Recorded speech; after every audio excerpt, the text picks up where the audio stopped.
ਹਾਜ਼ਰ ਹੈ ਜੱਜ ਦਾ ਵਿਚਾਰ। सत श्री अकाल जी, तुसीं प्राइम मिनिस्टर टैलीविजन देख रहे हो। दोस्तों मैं हाँ स्वर्ण सिंह टहना तो हर रोज़ की तरह ही प्रोग्राम जज दा विचार लेके हाजिर हाँ। हर रोज़ की तरह ही हरबंस जी नाल ने। सत श्री अकाल टहना साहब, सत श्री अकाल, की हाल चाल? बहुत वधिया, चढ़दी कला। मौसम किवें है? मौसम ठीक है जी, तपश घटी है। पंजाब दे विच मींह पै गया ਤੇ ਮਾਲਵਾ ਖਿੱਤੇ ਦੇ ਕਈ ਹਿੱਸਿਆਂ ਦੇ ਵਿੱਚ ਤਾਂ ਬੇਹੱਦ ਮੀਂਹ ਪਿਆ। ਤੁਸੀਂ ਫਿਰੋਜ਼ਪੁਰ ਜ਼ਿਲ੍ਹੇ ਦੀ ਗੱਲ ਕਰ ਲਓ, ਫਾਜ਼ਿਲਕਾ ਜ਼ਿਲ੍ਹੇ ਦੀ ਗੱਲ ਕਰ ਲਓ, ਮੁਕਤਸਰ ਸਾਹਿਬ ਜ਼ਿਲ੍ਹੇ ਦੀ ਗੱਲ ਕਰ ਲਓ। 300 ਦੇ ਕਰੀਬ ਪਿੰਡ ਇਹੋ ਜਿਹੇ ਆ ਜਿੱਥੇ ਕਿ ਗੋਡੇ ਗੋਡੇ ਪਾਣੀ ਖੜਾ ਖੇਤਾਂ ਦੇ ਵਿੱਚ। ਫਸਲ ਆ ਜਿਹੜੀ ਬਹੁਤ ਵੱਡੇ ਪੱਧਰ ਤੇ ਬਰਬਾਦ ਹੋਈ ਆ। ਕਈ ਪਿੰਡਾਂ ਦੇ ਵਿੱਚ ਤਾਂ ਇਦਾਂ ਪਾਣੀ ਫਿਰਿਆ ਵੀ ਘਰਾਂ ਦੇ ਵਿੱਚ ਵੀ ਪਾਣੀ ਆ ਗਿਆ। ਉਹਨਾਂ ਲੋਕਾਂ ਦੇ ਵੱਲੋਂ, ਉਹਨਾਂ ਵਸਨੀਕਾਂ ਦੇ ਵੱਲੋਂ, ਉਹਨਾਂ ਕਿਸਾਨਾਂ ਮਜ਼ਦੂਰਾਂ ਦੇ ਵੱਲੋਂ ਸਰਕਾਰ ਨੂੰ ਬੇਨਤੀ ਕੀਤੀ ਗਈ ਆ ਵੀ ਕਿਰਪਾ ਕਰਕੇ ਸਾਡੀ ਸਾਰ ਲਈ ਜਾਵੇ, ਸਾਨੂੰ ਮੁਆਵਜ਼ਾ ਦਿੱਤਾ ਜਾਵੇ। ਤੇ ਲੋਕਾਂ ਨੂੰ ਵੀ ਇੱਕ ਬੇਨਤੀ ਆ ਵੀ ਜਿੱਥੇ ਗੋਡੇ ਗੋਡੇ ਪਾਣੀ ਖੜ ਗਿਆ ਉੱਥੇ ਝੋਨਾ ਤਬਾਹ ਹੋ ਗਿਆ।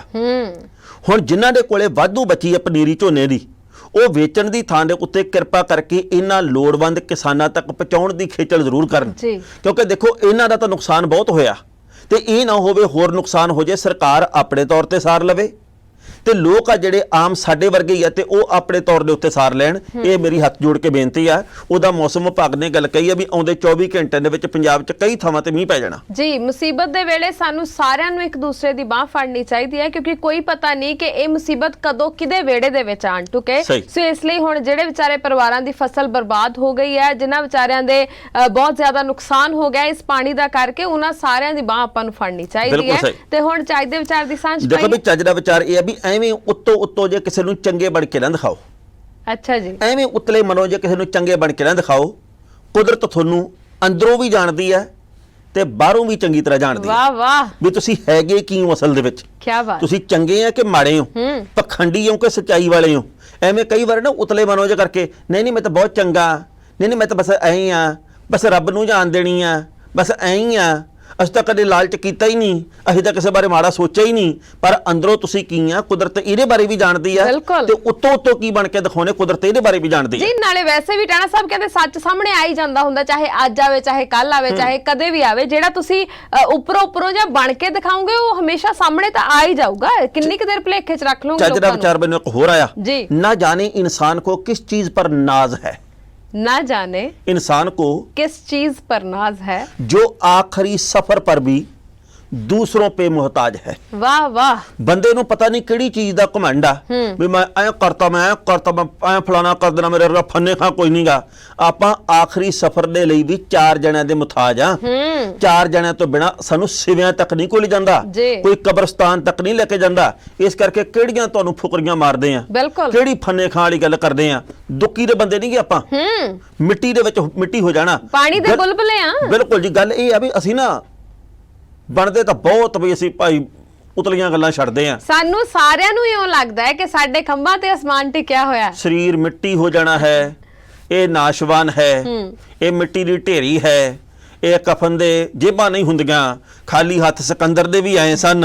ਐਂ ਵੀ ਗੱਲਾਂ ਕਰਦੇ ਰਹੇ ਨੇ ਤੇ ਨਾਲ ਇੱਧਰ ਕੁੰਡੀ ਲੱਗੀ ਇੱਧਰੋਂ ਲੈ ਲਓ, ਉਹਨੂੰ ਝੂਠ ਬੋਲ ਦਿਓ, ਇਹਦੇ ਪਿੱਛੇ ਸਾੜਾ ਕਰ ਲਓ ਤੇ ਆਹ ਗੱਲਾਂ ਵੀ ਨਹੀਂ ਛੱਡਦੇ। ਜੇਕਰ ਸਾਨੂੰ ਪਤਾ ਵੀ ਭਾਈ ਸਾਡੀ ਜ਼ਿੰਦਗੀ ਦੀ ਸੱਚਾਈ ਕੀ ਹੈ ਤੇ ਫਿਰ ਭਾਈ ਆਪਾਂ ਬੰਦੇ ਬਣੀਏ। ਬਿਲਕੁਲ ਬੰਦੇ ਬਣੋ ਬੰਦੇ। ਹਾਂਜੀ, ਵਾਹ, ਇਹ ਸਭ ਤੋਂ ਚੰਗਾ ਸੰਵਾਦ ਸੀ, ਬੰਦੇ ਬਣੋ ਬੰਦੇ। ਹਾਂ, ਤੇ ਹੁਣ ਮੇਰੇ ਵਾਲਾ ਚਾਹੀਦਾ ਵਿਚਾਰ ਆਉਣ ਦਿਓ। ਕਹਿੰਦੇ ਕਿ ਜੇਕਰ ਤੁਸੀਂ ਖੁਸ਼ ਰਹਿ ਕੇ ਫੁੱਲਾਂ ਵਾਂਗੂ ਖਿੜ ਨਹੀਂ ਸਕਦੇ, ਜੇ ਤੁਸੀਂ ਖੁਸ਼ ਰਹਿ ਕੇ ਫੁੱਲਾਂ ਵਾਂਗੂ ਖਿੜ ਨਹੀਂ ਸਕਦੇ, ਜੇਕਰ ਤੁਸੀਂ ਖੁਸ਼ ਰਹਿ ਕੇ ਫੁੱਲਾਂ ਵਾਂਗੂ ਖਿੜ ਨਹੀਂ ਸਕਦੇ ਤਾਂ ਹੋਰ ਨਾ ਖਿੜੇ ਹੋਏ ਫੁੱਲਾਂ ਨੂੰ ਵੀ ਤੋੜਿਆ ਨਾ ਕਰੋ। ਬਿਲਕੁਲ ਸਹੀ ਗੱਲ ਆ, ਇਹ ਤਾਂ ਗੱਲ ਸਹੀ ਆ ਜੀ। ਕਹਿੰਦੇ ਵੀ ਮੈਂ ਰੱਬ ਨੂੰ ਖੁਸ਼ ਕਰਨ ਦੇ ਚੱਕਰ ਦੇ ਵਿੱਚ ਫੁੱਲਾਂ ਦਾ ਕਤਲ ਕਰ ਆਇਆ। ਹਾਂ, ਇਹ ਵੀ ਗੱਲਾਂ ਸੱਚ ਆ ਜੀ, ਇਹ ਝੂਠੀਆਂ ਨਹੀਂ ਹੈਗੀਆਂ। ਪਰ ਇਹ ਤਾਂ ਚਲੋ ਤੁਸੀਂ ਅਸਲੀ ਫੁੱਲਾਂ ਦੀ ਗੱਲ ਕਰ ਰਹੇ ਹੋ ਟਾਣਾ ਸਾਹਿਬ, ਮੈਂ ਸੰਕੇਤਕ ਤੌਰ ਤੇ ਗੱਲ ਕੀਤੀ ਕਿ ਖੁਸ਼ ਰਹਿ ਕੇ ਬੰਦਾ ਫੁੱਲਾਂ ਵਾਂਗੂ ਖਿੜਿਆ ਰਹਿੰਦਾ ਹੈ ਨਾ। ਪਰ ਬਹੁਤ ਸਾਰੇ ਲੋਕ ਦੁਨੀਆ ਦੇ ਵਿੱਚ ਇਹੋ ਜਿਹੇ ਹੁੰਦੇ ਜਿਨ੍ਹਾਂ ਨੇ ਆਪ ਤਾਂ ਖੁਸ਼ ਰਹਿਣਾ ਨਹੀਂ ਹੁੰਦਾ, ਜਿਨ੍ਹਾਂ ਨੂੰ ਆਪ ਤਾਂ ਖੁਸ਼ੀ ਚੰਗੀ ਨਹੀਂ ਲੱਗਦੀ, ਜਿਹੜੇ ਆਪ ਤਾਂ ਖੁਸ਼ ਨਹੀਂ ਹੁੰਦੇ। ਫਿਰ ਉਹ ਕਹਿਣਗੇ ਹਰਮਨਥਨ ਹੱਸਦੀ ਬਹੁਤ ਹੈ, ਇਹ ਹਾਸੇ ਵਾਲੀ ਤਾਂ ਗੱਲ ਹੈ ਨਹੀਂ ਹੈ, ਪਤਾ ਨਹੀਂ ਕਾਹਤੋਂ ਹੱਸਦੇ ਹਨ। ਤੇ ਇਸ ਲਈ ਕਿਹਾ ਹੋਰ ਨਾ ਖਿੜੇ ਹੋਏ ਫੁੱਲਾਂ ਨੂੰ ਵੀ ਤੋੜਿਆ ਨਾ ਕਰੋ। ਬਿਲਕੁਲ ਸਹੀ ਗੱਲ ਆ, ਪਰ ਅੱਜ ਮੇਰੀ ਵਧੀ ਸੀ, ਮੈਂ ਬਚ ਗਿਆ। ਕਿਵੇਂ? ਨਹੀਂ ਤਾਂ ਅੱਜ ਇੱਥੋਂ ਛੁੱਟੀ ਹੋ ਜਾਣੀ ਸੀ। ਮੇਰਾ ਚੂਕਣਾ ਸਾਂ ਬੱਚਾ ਟੁੱਟ ਲੋ, ਮੇਰਾ ਪੈਰ ਫਸ ਗਿਆ ਇਹਦੇ ਚ। ਜਦੋਂ ਮੈਂ ਪਾਉਣ ਲੱਗਿਆ ਤੇ ਗੂਠਾ ਇਹਦੇ ਚ ਫਸ ਗਿਆ। ਬਾਕੀ ਨਹੀਂ ਧੋਤੀਆਂ ਪਈਆਂ ਸੀ ਤੇ ਗਿੱਲੀਆਂ ਸੀ ਜੀ। ਤੇ ਮੇਰੇ ਕੋਲੇ ਆ ਗਈ ਡਿੱਕੇ। ਜੀ। ਮੈਂ ਕਿਹਾ ਮੈਂ ਇਹੀ ਪਾ ਲੈਣਾ। ਮੈਂ ਕਿਹਾ ਧੰਨ ਆ ਉਹ ਲੋਕ 21 ਤੋਪਾਂ ਦੀ ਸਲਾਮੀ ਉਹਨਾਂ ਨੂੰ ਜਿਨ੍ਹਾਂ ਨੇ ਐਡੀ ਤਾਕੀ ਰੱਖੀ ਹੁੰਦੀ ਗੋਡੇ ਤੇ, ਪਤਾ ਨਹੀਂ ਪੈਰ ਇੱਧਰ ਨਹੀਂ ਪਾਉਂਦੇ ਕਿ ਐਂ ਨਹੀਂ ਕੱਢ ਲੈਂਦੇ ਆ। ਉਹਨਾਂ ਦਾ ਗੁੱਠਾ ਨਹੀਂ ਨਾ ਫਸਦਾ, ਪੂਰਾ ਪੈਰ ਹੀ ਨਿਕਲ ਹਾਂ ਮੇਰਾ ਸੱਚੀ ਫਸ ਗਿਆ, ਐਂ ਕਰਕੇ ਐਂ ਫਿਰਦਾ ਸੀ ਮੈਂ। ਉਹ ਟੈਣਾ ਸਾਹਿਬ ਆ ਕੀ ਗੱਲ ਬਣ ਗਈ? ਸੱਚੀ ਕਹਿਣਾ। ਚਲੋ ਕੋਈ ਗੱਲ ਨਹੀਂ, ਹੋ ਜਾਂਦਾ ਹੈ। ਕਈ ਸਕਿੰਟ ਵਿੱਚ ਇੱਕੋ ਲੱਤ ਤੇ ਨੱਚਦਾ ਫਿਰਿਆ। ਹੋ ਜਾਂਦਾ ਹੈ। ਬਾਕੀ ਤੁਸੀਂ ਮੈਨੂੰ ਵਧਾਈਆਂ ਨਹੀਂ ਦਿੱਤੀਆਂ ਟਾਣਾ ਸਾਹਿਬ, ਮੈਂ ਤਾਂ ਦੰਦ ਵੀ ਕਢਾਤਾ। ਬਿਲਕੁਲ ਸਹੀ ਗੱਲ ਆ। ਹਾਂ ਐਵੇਂ ਕਹਿੰਦੇ ਦੰਦ ਕੱਢਦੇ ਆ, ਆਪਾਂ ਵਿੱਚੋਂ ਕਢਾਤਾ। ਆਪਾਂ ਦਾੜੀ ਕਢਾਤੀ। ਨਾ ਰਹੂਗਾ ਕੀ ਕਹਿੰਦੇ ਹੁੰਦੇ ਆ, ਬਾਂਸ ਤੇ ਨਾ ਵੱਜੂ ਬੰਸਰੀ। ਇਹ ਕਿਹੜੇ ਡਾਕਟਰ ਸਾਹਿਬ ਨੇ ਕਿਰਪਾ ਕੀਤੀ ਹੈ? ਨਹੀਂ, ਇਹ ਡਾਕਟਰ ਵੋਰਾ ਨੇ ਮੇਰੀ ਦਾੜ ਕੱਢੀ, ਪਰ ਸੱਚੀ ਕਹਿੰਨੀ ਪਤਾ ਵੀ ਨਹੀਂ ਲੱਗਣ ਦਿੱਤਾ। ਅੱਛਾ। ਹਾਂ ਵਾਹ, ਸਕਿੰਟਾਂ ਚ ਬਹੁਤ ਅੱਛਾ। ਇਹਨੂੰ ਕਹਿੰਦੇ ਹੱਥ ਦੀ ਸਫਾਈ। ਉਹ ਵੀ ਹਾਜ਼ਰ ਹੈ ਜੱਜ ਦਾ ਵਿਚਾਰ।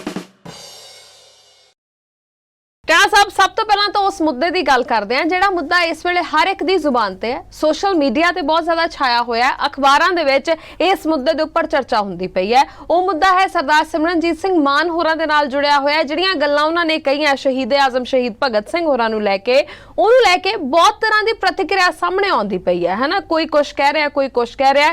ਹਾਲਾਂਕਿ ਬਹੁਤਾਤ ਦੇ ਵਿੱਚ ਜੇ ਲੋਕਾਂ ਦੀ ਗੱਲ ਕਰੀਏ ਤਾਂ ਉਹਨਾਂ ਨੂੰ ਸਿਮਰਨਜੀਤ ਸਿੰਘ ਮਾਨ ਹੋਰਾਂ ਦਾ ਇਹ ਬਿਆਨ ਚੰਗਾ ਨਹੀਂ ਲੱਗਿਆ। ਉਹਨਾਂ ਦਾ ਇਹ ਕਹਿਣਾ ਹੈ ਕਿ ਜੋ ਕੁਛ ਮਾਨ ਸਾਹਿਬ ਨੇ ਕਿਹਾ ਇਹ ਗੱਲਾਂ ਚੰਗੀਆਂ ਨਹੀਂ, ਉਹਨਾਂ ਨੂੰ ਇਦਾਂ ਨਹੀਂ ਸੀ ਕਹਿਣਾ ਚਾਹੀਦਾ। ਤੁਹਾਡੀ ਗੱਲ ਸਹੀ ਹੈ। ਮੈਂ ਪਹਿਲੀ ਵਾਰ ਨਹੀਂ, ਇਸ ਤੋਂ ਪਹਿਲਾਂ ਵੀ ਕਈ ਵਾਰ ਸਿਮਰਨਜੀਤ ਸਿੰਘ ਮਾਨ ਹੋਰਾਂ ਦਾ ਇਹ ਬਿਆਨ ਸੁਣਿਆ। ਜੀ। ਉਹ ਕਹਿੰਦੇ ਹੁੰਦੇ ਆ ਵੀ ਭਗਤ ਸਿੰਘ ਸ਼ਹੀਦ ਨਹੀਂ, ਇਹ ਅੱਤਵਾਦੀ ਹੈ। ਜੀ।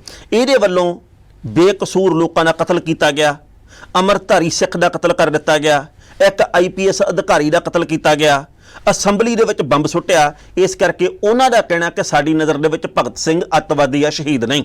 ਮੇਰੀ ਬੇਨਤੀ ਹੱਥ ਜੋੜ ਕੇ ਇਹ ਆ ਵੀ ਤੁਸੀਂ ਇਤਿਹਾਸ ਦੇ ਪੰਨੇ ਆ ਜਿਹੜੇ ਉਹਨਾਂ ਨੂੰ ਗਲਤ ਸਾਬਤ ਕਰਨ ਦੇ ਨਾਲ ਜੋ ਸੰਗਰੂਰ ਦੇ ਲੋਕਾਂ ਨੇ ਚੁਣਿਆ, ਜਿਹੜੇ ਮਕਸਦ ਲਈ ਚੁਣਿਆ, ਉਹਨਾਂ ਦੇ ਨਾਲ ਜੋ ਕੁਝ ਜੁੜਿਆ ਉਹਨੂੰ ਪਲਟ ਕੇ ਦਿਖਾ ਦਿਓ। ਬਿਲਕੁਲ। ਤੁਸੀਂ ਇਹੋ ਜਿਹੇ ਫੈਸਲੇ ਕਰੋ ਤੇ ਇਹੋ ਜਿਹਾ ਸੁਲੱਖਣਾ ਵਿਕਾਸ ਕਰਕੇ ਦਿਖਾਓ। 24 ਤੱਕ ਤੁਸੀਂ ਸੰਸਦ ਮੈਂਬਰ ਹੋ, ਆਪਾਂ ਉਹੀ ਤੂੰ ਵੀ ਡੰਡਾ ਨਾ ਪਾਈ ਫਿਰਗੇ, ਆਪਾਂ ਕੁਝ ਨਾ ਕੁਝ ਵੱਖਰਾ ਕਰਕੇ ਦਿਖਾਈਏ। ਇਹਨਾਂ ਗੱਲਾਂ ਦੇ ਵਿੱਚੋਂ ਲੈਣਾ ਕੀ ਆ ਜਾਂ ਤੁਹਾਨੂੰ ਮਿਲਣਾ ਕੀ ਆ? ਆ ਗੱਲਾਂ ਕਰਕੇ ਬੇਨਤੀ ਮੇਰੀ ਨਿੱਜੀ ਤੌਰ ਦੇ ਉੱਤੇ ਇਹ ਆ ਵੀ ਭਾਈ ਸ਼ਹੀਦ-ਏ-ਆਜ਼ਮ ਸਰਦਾਰ ਭਗਤ ਸਿੰਘ ਦੀ ਅਸੀਂ ਕਦਰ ਕਰਦੇ ਹਾਂ ਤੇ ਕਰਦੇ ਰਹਾਂਗੇ। ਰਾਜਗੁਰੂ ਸੁਖਦੇਵ ਦੀ ਕਦਰ ਕਰਦੇ ਹਾਂ ਤੇ ਕਰਦੇ ਰਹਾਂਗੇ। ਕਰਤਾਰ ਸਿੰਘ ਸਰਾਭਾ ਦੀ ਕਦਰ ਕਰਦੇ ਹਾਂ, ਕਰਦੇ ਰਹਾਂਗੇ। ਸ਼ਹੀਦ ਊਧਮ ਸਿੰਘ ਦੀ ਕਦਰ ਕਰਦੇ ਹਾਂ, ਕਰਦੇ ਰਹਾਂਗੇ। ਚੰਦਰ ਸ਼ੇਖਰ ਆਜ਼ਾਦ ਦੀ ਕਦਰ ਕਰਦੇ ਸਾਂ, ਕਰਦੇ ਰਹਾਂਗੇ। ਤੇ ਪਤਾ ਹੀ ਨਹੀਂ ਕਿੰਨੇ ਕਿ ਜਿਹੜੇ ਸਾਡੀ ਗਿਣਤੀ ਦੇ ਵਿੱਚ ਵੀ ਸ਼ਾਇਦ ਗਲਤੀ ਹੋ ਜੇ ਵੀ ਜੇਕਰ ਅਸੀਂ ਕਹੀਏ ਵੀ ਇੰਨੇ ਸ਼ਹੀਦਾਂ ਨੇ, ਇੰਨੇ ਲੋਕਾਂ ਨੇ ਲਾੜੀ ਮੌਤ ਨਾਲ ਵਿਆਹ ਰਚਾਇਆ, ਤਾਂ ਹੋ ਸਕਦਾ ਵੀ ਸਾਡੇ ਅੰਕੜੇ ਗਲਤ ਹੋ ਜਾਣ। ਉਹਨਾਂ ਦੇ ਕਰਕੇ ਹੀ ਅਸੀਂ ਆਜ਼ਾਦ ਫਿਜ਼ਾ ਦੇ ਵਿੱਚ ਸਾਹ ਲੈਨੇ ਆ। ਹੁਣ ਜਦੋਂ ਸਿਮਰਨਜੀਤ ਮਾਨ ਨੂੰ ਇਸ ਗੱਲ ਤੇ ਘੇਰਾ ਪੈ ਗਿਆ ਵੀ ਭਾਈ ਤੁਸੀਂ ਮਾਫੀ ਮੰਗੋ, ਉਹ ਕਹਿੰਦੇ ਮੈਂ ਮਾਫੀ ਕਿਉਂ ਮੰਗਾ? ਆਮ ਆਦਮੀ ਪਾਰਟੀ ਮਾਫੀ ਮੰਗੇ। ਇਹਨਾਂ ਨੇ ਰਗਬ ਚੱਡਾ ਨੂੰ ਪੰਜਾਬ 'ਚ ਕਿਉਂ ਲਾਇਆ? ਇਹ ਹੋ ਗਈ ਗੱਲ ਦੇ ਉੱਤੇ ਗੱਲ ਰੱਖਣ ਵਾਲੀ ਗੱਲ ਜੀ। ਪਰ ਬੇਨਤੀ ਇਹ ਆ ਵੀ ਜਦੋਂ ਮੁੱਦਾ ਇਹ ਬਣਿਆ ਵੀ ਤੁਹਾਡੇ ਤਾਂ ਨਾਨਾ ਜੀ ਸਰਦਾਰ ਅਰੂੜ ਸਿੰਘ ਨੇ ਜਨਰਲ ਡਾਇਰ ਨੂੰ ਸਰੋਪਾ ਪਾਇਆ ਸੀ, ਉਹ ਵੀ ਉਦੋਂ ਜਦੋਂ 1919 ਦੇ ਵਿੱਚ 13 ਅਪ੍ਰੈਲ ਨੂੰ ਜਲਿਆਂਵਾਲੇ ਬਾਗ ਦੇ ਵਿੱਚ ਕਿੰਨਾ ਵੱਡਾ ਤੇ ਖਤਰਨਾਕ ਕਾਂਡ ਵਾਪਰਿਆ, ਉਸ ਤੋਂ ਬਾਅਦ ਕਿਉਂ ਸਰੋਪਾ ਪਾਇਆ? ਤੇ ਮਾਨ ਸਾਹਿਬ ਦਾ ਅੱਗੋਂ ਬਿਆਨ ਆਇਆ ਵੀ ਉਹ ਸਰੋਪਾ ਇਸ ਕਰਕੇ ਮੇਰੇ ਨਾਨਾ ਜੀ ਨੇ ਪਾਇਆ ਕਿਉਂਕਿ ਉਹ ਗੁੱਸੇ ਦੇ ਵਿੱਚ ਤਪਿਆ ਪਿਆ ਸੀ ਜਨਰਲ ਡਾਇਰ, ਕਿਉਂਕਿ ਉਹ ਹਰਮੰਦਰ ਸਾਹਿਬ ਦੇ ਉੱਤੇ ਵੀ ਬੰਬਾਰੀ ਕਰਨ ਦੀ ਯੋਜਨਾ ਬਣਾ ਰਿਹਾ ਸੀ। ਸਿੱਖ ਕੌਮ ਦਾ ਬਹੁਤ ਵੱਡਾ ਨੁਕਸਾਨ ਹੋ ਸਕਦਾ ਸੀ। ਉਹਦੇ ਗੁੱਸੇ ਨੂੰ ਸ਼ਾਂਤ ਕਰਨ ਦੇ ਲਈ ਮੇਰੇ ਨਾਨਾ ਜੀ ਨੇ ਸਰੋਪਾ ਪਾਇਆ, ਸਨਮਾਨਿਤ ਕੀਤਾ। ਉਹਨਾਂ ਨੇ ਹੁਣ ਆਹ ਗੱਲ ਕਹਿਤੀ ਆ, ਉਹ ਕਹਿੰਦੇ ਵੀ ਉਸ ਵੇਲੇ ਦਾ ਖਾਲਸਾ ਕਾਲਜ ਦਾ ਜਿਹੜਾ ਅੰਗਰੇਜ਼ ਪ੍ਰਿੰਸੀਪਲ ਸੀ, ਉਹਨੇ ਮੇਰੇ ਨਾਨਾ ਜੀ ਨੂੰ ਕਿਹਾ, ਸਰਦਾਰ ਅਰੂੜ ਸਿੰਘ ਨੂੰ, ਵੀ ਭਾਈ ਇਹ ਸ਼ਾਂਤ ਕਰੋ, ਇਹ ਗੁੱਸਾ ਢੈਲਾ ਕਰੋ, ਸਨਮਾਨਿਤ ਕਰ ਦਿਓ, ਆਪਣਾ ਬਣਾ ਕੇ ਰੱਖੋ, ਨਹੀਂ ਤਾਂ ਬਹੁਤ ਵੱਡਾ ਨੁਕਸਾਨ ਹੋਰ ਵੀ ਕਰੋ। ਇਹਨੇ ਦਰਬਾਰ ਸਾਹਿਬ ਦੇ ਉੱਤੇ ਵੀ ਅਟੈਕ ਕਰਵਾ ਦੇਣਾ। ਸੋ ਇਸ ਕਰਕੇ ਆ ਹੁਣ ਦੇਖੋ ਇਹ ਵੇਲੇ ਕਿਹੜੇ ਦੀਆਂ ਗੱਲਾਂ ਤੇ ਅੱਜ ਦੇ ਪ੍ਰਸੰਗ ਦੇ ਵਿੱਚ ਗੱਲਾਂ ਕਿਹੜੀਆਂ। ਮੈਂ ਕੱਲ ਇੱਕ ਕਿਤਾਬ ਪੜ੍ਹੀ ਦਾ ਅਕਾਲੀ ਮੂਵਮੈਂਟ ਜੀ, ਉਹਦੇ ਵਿੱਚ ਕੁਝ ਕੁ ਨਾ ਵੇਰਵੇ ਆ ਵੀ ਉਹਦੇ ਵਿੱਚ ਜਨਰਲ ਡਾਇਰ ਤੇ ਅਰੂੜ ਸਿੰਘ ਦੀ ਆਪਸੀ ਗੱਲਬਾਤ ਦਾ ਵੇਰਵਾ ਪ੍ਰੋਫੈਸਰ ਮਹਿੰਦਰ ਸਿੰਘ ਦੀ ਲਿਖੀ ਹੋਈ ਕਿਤਾਬ ਆ। ਉਹਦੇ ਵਿੱਚ ਮੈਨੂੰ ਪੂਰੀ ਤਰ੍ਹਾਂ ਤਾਂ ਨਹੀਂ ਪਰ ਮੈਂ ਕੁਝ ਕੁ ਅੰਸ਼ ਸਾਂਝੇ ਕਰ ਦਿੰਨਾ ਵੀ ਉਹਦੇ ਵਿੱਚ ਅਰੂੜ ਸਿੰਘ ਹੋਰੀ ਕਹਿੰਦੇ ਆ ਜਨਰਲ ਡਾਇਰ ਨੂੰ ਵੀ ਤੁਸੀਂ ਹੁਣ ਅੰਮ੍ਰਿਤ ਛਕ ਲਓ। ਉਹ ਕਹਿੰਦਾ ਵੀ ਮੈਂ ਲੰਮੇ ਲੰਮੇ ਕੇਸ ਨਹੀਂ ਰੱਖ ਸਕਦਾ, ਵਾਲ ਨਹੀਂ ਰੱਖ ਸਕਦਾ ਕਿਉਂਕਿ ਮੈਂ ਅੰਗਰੇਜ਼ ਅਫਸਰ ਹਾਂ। ਬਿਲਕੁਲ। ਤੇ ਉਹ ਅੱਗੋਂ ਕਹਿੰਦੇ ਆ ਕਿ ਭਾਈ ਕੋਈ ਗੱਲ ਨਹੀਂ, ਤੁਹਾਨੂੰ ਇਸ ਗੱਲ ਦੇ ਵਿੱਚ ਅਸੀਂ ਛੋਟ ਦੇ ਦੇਵਾਂਗੇ। ਫਿਰ ਉਹ ਕਹਿੰਦਾ ਜੀ ਕਿ ਮੈਂ ਸਿਗਰਟ ਨਹੀਂ ਛੱਡ ਸਕਦਾ। ਅਰੂੜ ਸਿੰਘ ਹੋਰੀ ਕਹਿੰਦੇ ਵੀ ਭਾਈ ਸਿਗਰਟ ਤਾਂ ਛੱਡਣੀ ਪਊਗੀ। ਫਿਰ ਉਹ ਕਹਿੰਦਾ ਮੈਂ 1 ਸਾਲ ਦੇ ਵਿੱਚ 1 ਸਿਗਰਟ ਛੱਡ ਸਕਦਾ। ਸੋ ਇਦਾਂ ਦੀਆਂ ਗੱਲਾਂ ਨਹੀਂ। ਜੇਕਰ ਅਸੀਂ ਕਿਤਾਬਾਂ ਪੜ੍ਹਦੇ ਆ ਤਾਂ ਬਹੁਤ ਸਾਰੀਆਂ ਗੱਲਾਂ ਨਿਕਲ ਕੇ ਸਾਹਮਣੇ ਇਹੋ ਜਿਹੀਆਂ ਆਉਂਦੀਆਂ ਜਿਹੜੀਆਂ ਕਿ ਅਚੰਭਿਤ ਕਰ ਦਿੰਦੀਆਂ ਵੀ ਸਾਡੀਆਂ ਗੱਲਾਂ ਬਾਤਾਂ, ਸਾਡੀ ਵਾਰਤਾਲਾਪ ਕਿਹੋ ਜਿਹੀ ਸੀ। ਅਸੀਂ ਉਹਨਾਂ ਪ੍ਰਸੰਗਾਂ ਦੇ ਵਿੱਚ ਨਹੀਂ ਜਾਂਦੇ। ਸ਼ਹੀਦ ਭਗਤ ਸਿੰਘ ਸਾਡਾ ਮਾਣ ਹੈ ਸੀ ਤੇ ਰਹੇਗਾ ਤੇ ਰਹੂਗਾ। ਬਿਲਕੁਲ। ਸ਼ਹੀਦ ਭਗਤ ਸਿੰਘ ਦੇ ਨਾਂ ਦੇ ਉੱਤੇ ਲੋਕ ਚੋਣਾਂ ਵੀ ਲੜਦੇ, ਉਹਦੇ ਨਾਂ ਨੂੰ, ਉਹਨੂੰ ਬ੍ਰਾਂਡ ਨੂੰ ਵੇਚਦੇ ਵੀ ਆ, ਪਰ ਵੇਚਣ ਵਾਲਿਆਂ ਨੂੰ ਵੀ ਬੇਨਤੀ ਹੈ ਵੀ ਕੱਲਾ ਵੇਚੋ ਨਾ, ਕੰਮ ਕਰਕੇ ਦਿਖਾਓ। ਸ਼ਹੀਦਾਂ ਦੇ ਸੁਪਨਿਆਂ ਨੂੰ ਸਾਕਾਰ ਕਰਕੇ ਦਿਖਾਓ। ਇਹ ਸਮੇਂ ਦੀ ਲੋੜ ਆ। ਅੱਜ ਤੱਕ ਸਰਕਾਰਾਂ ਇਹੀ ਗੱਲਾਂ ਕਹਿ ਕੇ ਬਣਦੀਆਂ ਰਹੀਆਂ ਨੇ ਕਿ ਸ਼ਹੀਦਾਂ ਦੇ ਸੁਪਨਿਆਂ ਦਾ ਸਮਾਜ ਸਿਰਜਾਂਗੇ। ਜੇਕਰ ਅਸੀਂ ਆਪਣੇ ਸ਼ਹੀਦਾਂ ਦੀ ਕਦਰ ਨਹੀਂ ਕਰ ਸਕਦੇ ਤਾਂ ਮੈਨੂੰ ਲੱਗਦਾ ਹੈ ਕਿ ਇੱਕ ਮਾੜੀ ਚੀਜ਼ ਹੈ। ਟਾਣਾ ਸਾਹਿਬ, ਸਾਨੂੰ ਆਪਣੇ ਬਾਰੇ 'ਚ ਵੀ ਚੰਗੀ ਤਰ੍ਹਾਂ ਗਿਆਨ ਹੋਣਾ ਚਾਹੀਦਾ ਤੇ ਜਿਹੜੀ ਗੱਲ ਅਸੀਂ ਕਹਿਣ ਲੱਗੇ, ਇਹ ਗੱਲ ਮੈਂ ਕਿਸੇ ਇੱਕ ਲਈ ਨਹੀਂ ਕਹਿ ਰਹੀ, ਇਹ ਹਰ ਇੱਕ ਦੇ ਉੱਪਰ ਲਾਗੂ ਹੁੰਦੀ ਹੈ ਕਿ ਜਿਹੜੀ ਵੀ ਗੱਲ, ਜਿਹੜੀ ਵੀ ਬਿਆਨਬਾਜ਼ੀ ਅਸੀਂ ਕਰਦੇ ਹਾਂ ਉਹਦੇ ਬਾਬਤ ਵੀ ਪੂਰਨ ਤੌਰ ਤੇ ਜਾਣਕਾਰੀ ਹਾਸਲ ਕਰਕੇ ਫਿਰ ਹੀ ਕੁਝ ਮੂੰਹੋਂ ਕੱਢਣਾ ਚਾਹੀਦਾ ਹੈ। ਹੁਣ ਮੈਂ ਵੇਖ ਰਹੀ ਹਾਂ ਕਿ ਸੋਸ਼ਲ ਮੀਡੀਆ ਦੇ ਉੱਪਰ ਲੋਕ ਇੱਕ ਦੂਜੇ ਨਾਲ ਗਾਲੋ ਗਾਲੀ ਹੋਈ ਜਾਂਦੇ ਆ। ਕੋਈ ਕਿਸੇ ਨੂੰ ਕੁਛ ਕਹੀ ਜਾਂਦਾ, ਕੋਈ ਕਿਸੇ ਨੂੰ ਕੁਛ ਕਹੀ ਜਾਂਦਾ, ਕੋਈ ਕਿਸੇ ਨੂੰ ਗੱਦਾਰ ਦੱਸੀ ਜਾਂਦਾ, ਕੋਈ ਕਿਸੇ ਨੂੰ ਗੱਦਾਰ ਦੱਸੀ ਜਾਂਦਾ। ਗੱਲ ਇਹ ਹੈ ਕਿ ਗਾਲਾਂ ਕੱਢਣਾ ਕਿਤੇ ਵੀ ਨਹੀਂ ਵਾਜਬ ਹੈਗਾ। ਤੁਸੀਂ ਤਰਕ ਦੇ ਨਾਲ ਇੱਕ ਦੂਸਰੇ ਨਾਲ ਗੱਲ ਕਰੋ। ਕਿਸੇ ਦੇ ਮਗਰ ਲੱਗ ਕੇ ਇੱਕ ਦੂਜੇ ਦਾ ਸਿਰ ਪਾੜ ਦੇਣਾ ਇਹ ਕਿੱਥੋਂ ਦੀ ਸਿਆਣਪ ਹੋਈ? ਬਿਲਕੁਲ ਸਹੀ। ਉਹ ਵੀ ਹਾਜ਼ਰ ਹੈ ਜੱਜ ਦਾ ਵਿਚਾਰ। ਹਰਮਨ ਜੀ, ਜਿੱਧਰ ਵੇਖੋ ਠੱਗੀ, ਜਿੱਧਰ ਵੇਖੋ ਠੱਗੀ, ਹਰ ਥਾਂ ਤੇ ਠੱਗੀ, ਜਿੱਥੇ ਮੌਕਾ ਲੱਗਾ ਠੱਗੀ। ਹਾਂਜੀ, ਠੱਗੀ। ਤੇ ਕਦੇ ਕਦੇ ਹੈਰਾਨ ਹੋਈਦਾ ਵੀ ਯਾਰ ਕੋਈ ਤਾਂ ਛੱਡ ਦਿਓ ਪਾਸਾ ਜਿੱਥੇ ਨਹੀਂ ਹੈ ਠੱਗੀ। ਇੰਨੀ ਠੱਗੀ। ਟਾਣਾ ਸਾਹਿਬ, ਤੁਸੀਂ ਤਾਂ ਫਿਲਹਾਲ ਕਵਿਤਾਵਾਂ ਲਿਖਣ ਲੱਗੇ ਹੋ। ਅੱਛਾ। ਜਿੱਥੇ ਹਰਮਨ ਜੀ, ਜਿੱਥੇ ਦੇਖੋ ਠੱਗੀ, ਜਿੱਥੇ ਦੇਖੋ ਠੱਗੀ, ਕੋਈ ਤਾਂ ਜਗ੍ਹਾ ਛੱਡ ਦੇ ਜਿੱਥੇ ਹੈ ਨਹੀਂ ਠੱਗੀ। ਵਾਹ ਵਾਹ, ਤੁਸੀਂ ਤਾਂ ਕਵਿਤਾਵਾਂ ਲਿਖਣ ਲੱਗ ਗਏ। ਕਿਉਂ ਵਜਦੀ ਹੈ ਠੱਗੀ? ਇੱਕ ਚਿੜੀ ਛੱਡ ਦਿਓ ਹੁਣ ਤਾਂ ਠੱਗੀ। ਹਾਂ, ਇਹ ਤਾਂ ਉਹੀ ਗੱਲ ਹੋਈ। ਕਿਉਂ ਨਹੀਂ ਛੱਡਦੇ ਆਪਾਂ ਠੱਗੀ? ਜੀ ਜੀ, ਇਹ ਉਹੀ ਗੱਲ ਹੋਈ। ਟਾਣਾ ਸਾਹਿਬ, ਇੱਕ ਚਿੜੀ ਕਰਦੀ ਸੀ ਚੀ ਚੀ ਚੀ ਚੀ ਚੀ ਚੀ। ਹਾਂ, ਆਲਣਾ ਹੈ ਉਹਦਾ ਰੁੱਖ ਤੇ, ਪਰ ਉਹ ਕਰਦੀ ਹੈ ਚੀ ਚੀ ਚੀ ਚੀ ਚੀ ਚੀ। ਨਹੀਂ, ਪਰ ਸੱਚੀ ਗੱਲ ਇਹ ਆ ਵੀ ਠੱਗ ਬੜੇ ਭੈੜੇ ਆ, ਬਹੁਤ ਭੈੜੇ ਨੇ। ਜਿੱਥੇ ਜਿਹਦਾ ਸੂਤ ਲੱਗਦਾ ਨੱਪੀ ਤਰੀ ਆਉਂਦਾ ਕਿੱਲੀ। ਅੱਜ ਕੱਲ ਲੋਕ ਹੱਥ ਤੇ ਹੱਥ ਧਰੀ ਬੈਠੇ ਨੇ। ਉਹ ਨਾ ਮਤਲਬ ਉਡੀਕਦੇ ਆ ਵੀ ਕਦੋਂ ਕੋਈ ਮੌਕਾ ਬਣ ਜਾਵੇ ਤੇ ਅਗਲੇ ਨਾਲ ਠੱਗੀ ਮਾਰ ਕੇ ਤਾਂ ਹੋ ਗਏ। ਆਪਾਂ ਨੂੰ ਤਾਂ ਸੱਚੀ ਮੁੱਚੀ ਵੀ ਬੈਂਕ ਚੋਂ ਫੋਨ ਆਵੇ ਨਾ, ਆਪਾਂ ਨਕਲੀ ਸਮਝ ਕੇ ਕੱਟ ਦਈਦਾ। ਜਦੋਂ ਕਹੇ ਨਾ ਹਾਏ ਮੈਂ ਸ਼ਵੇਤਾ ਬੋਲ ਰਹੀ ਹੂੰ, ਮੈਂ ਕਿਹਾ ਸ਼ਵੇਤਾ ਚੱਕ ਫੋਨ ਕੱਟਤਾ ਆਪਾਂ, ਭਾਵੇਂ ਉਹਨੂੰ ਕੋਈ ਚੱਜ ਦੀ ਗੱਲ ਹੀ ਦੱਸਣੀ ਹੋਵੇ। ਨਹੀਂ, ਟਾਣਾ ਸਾਹਿਬ ਦਾ ਅੰਦਾਜ਼ ਮੈਂ ਦੱਸ ਦਿੰਨੀ ਕੀ ਹੁੰਦਾ ਹੈ। ਕੋਈ ਵੀ ਫੋਨ ਆ ਜੇ, ਭਾਵੇਂ ਸ਼ਵੇਤਾ ਹੈ ਤੇ ਭਾਵੇਂ ਕੋਈ ਹੈ, ਅਗਲਾ ਫੋਨ ਕਰਕੇ ਬੜੇ ਮਤਲਬ ਚਾਚ ਕਹਿ ਲੋ, ਕਹਿੰਦਾ ਵੀ ਲੈ ਵੀ ਫੋਨ ਚੱਕਿਆ ਗਿਆ ਹੈ ਨਾ, ਵੀ ਹੈਲੋ ਸਵਰਨ ਸਿੰਘ ਟਾਣਾ ਬੋਲ ਰਹੇ ਹੋ। ਮੋਰੋ ਟਾਣਾ ਸਾਹਿਬ ਦਾ ਇੱਕੋ ਇੱਕ ਜਵਾਬ ਹੁੰਦਾ, ਕੀ ਭਲਾ? ਸ਼ਾਮ ਨੂੰ 7 ਵਜੇ ਤੋਂ ਬਾਅਦ ਫੋਨ ਕਰਿਓ, ਡਿਊਟੀ ਤੇ ਆਏ, ਇਸ ਵੇਲੇ ਡਿਊਟੀ ਤੇ ਕੈਮਰੇ ਮੂਹਰੇ ਬੈਠਾ। ਹਾਂ, ਸੱਚੀ ਗੱਲ ਨਹੀਂ ਇਹ। ਨਹੀਂ, ਸੱਚੀ ਗੱਲ ਹੈ। 7 ਵਜੇ ਉਹਨਾਂ ਦੀ ਵੀ ਛੁੱਟੀ, ਆਪਣੀ ਵੀ। ਘਰੇ ਜਾ ਕੇ ਕਿਹਨੇ ਕਰਨਾ?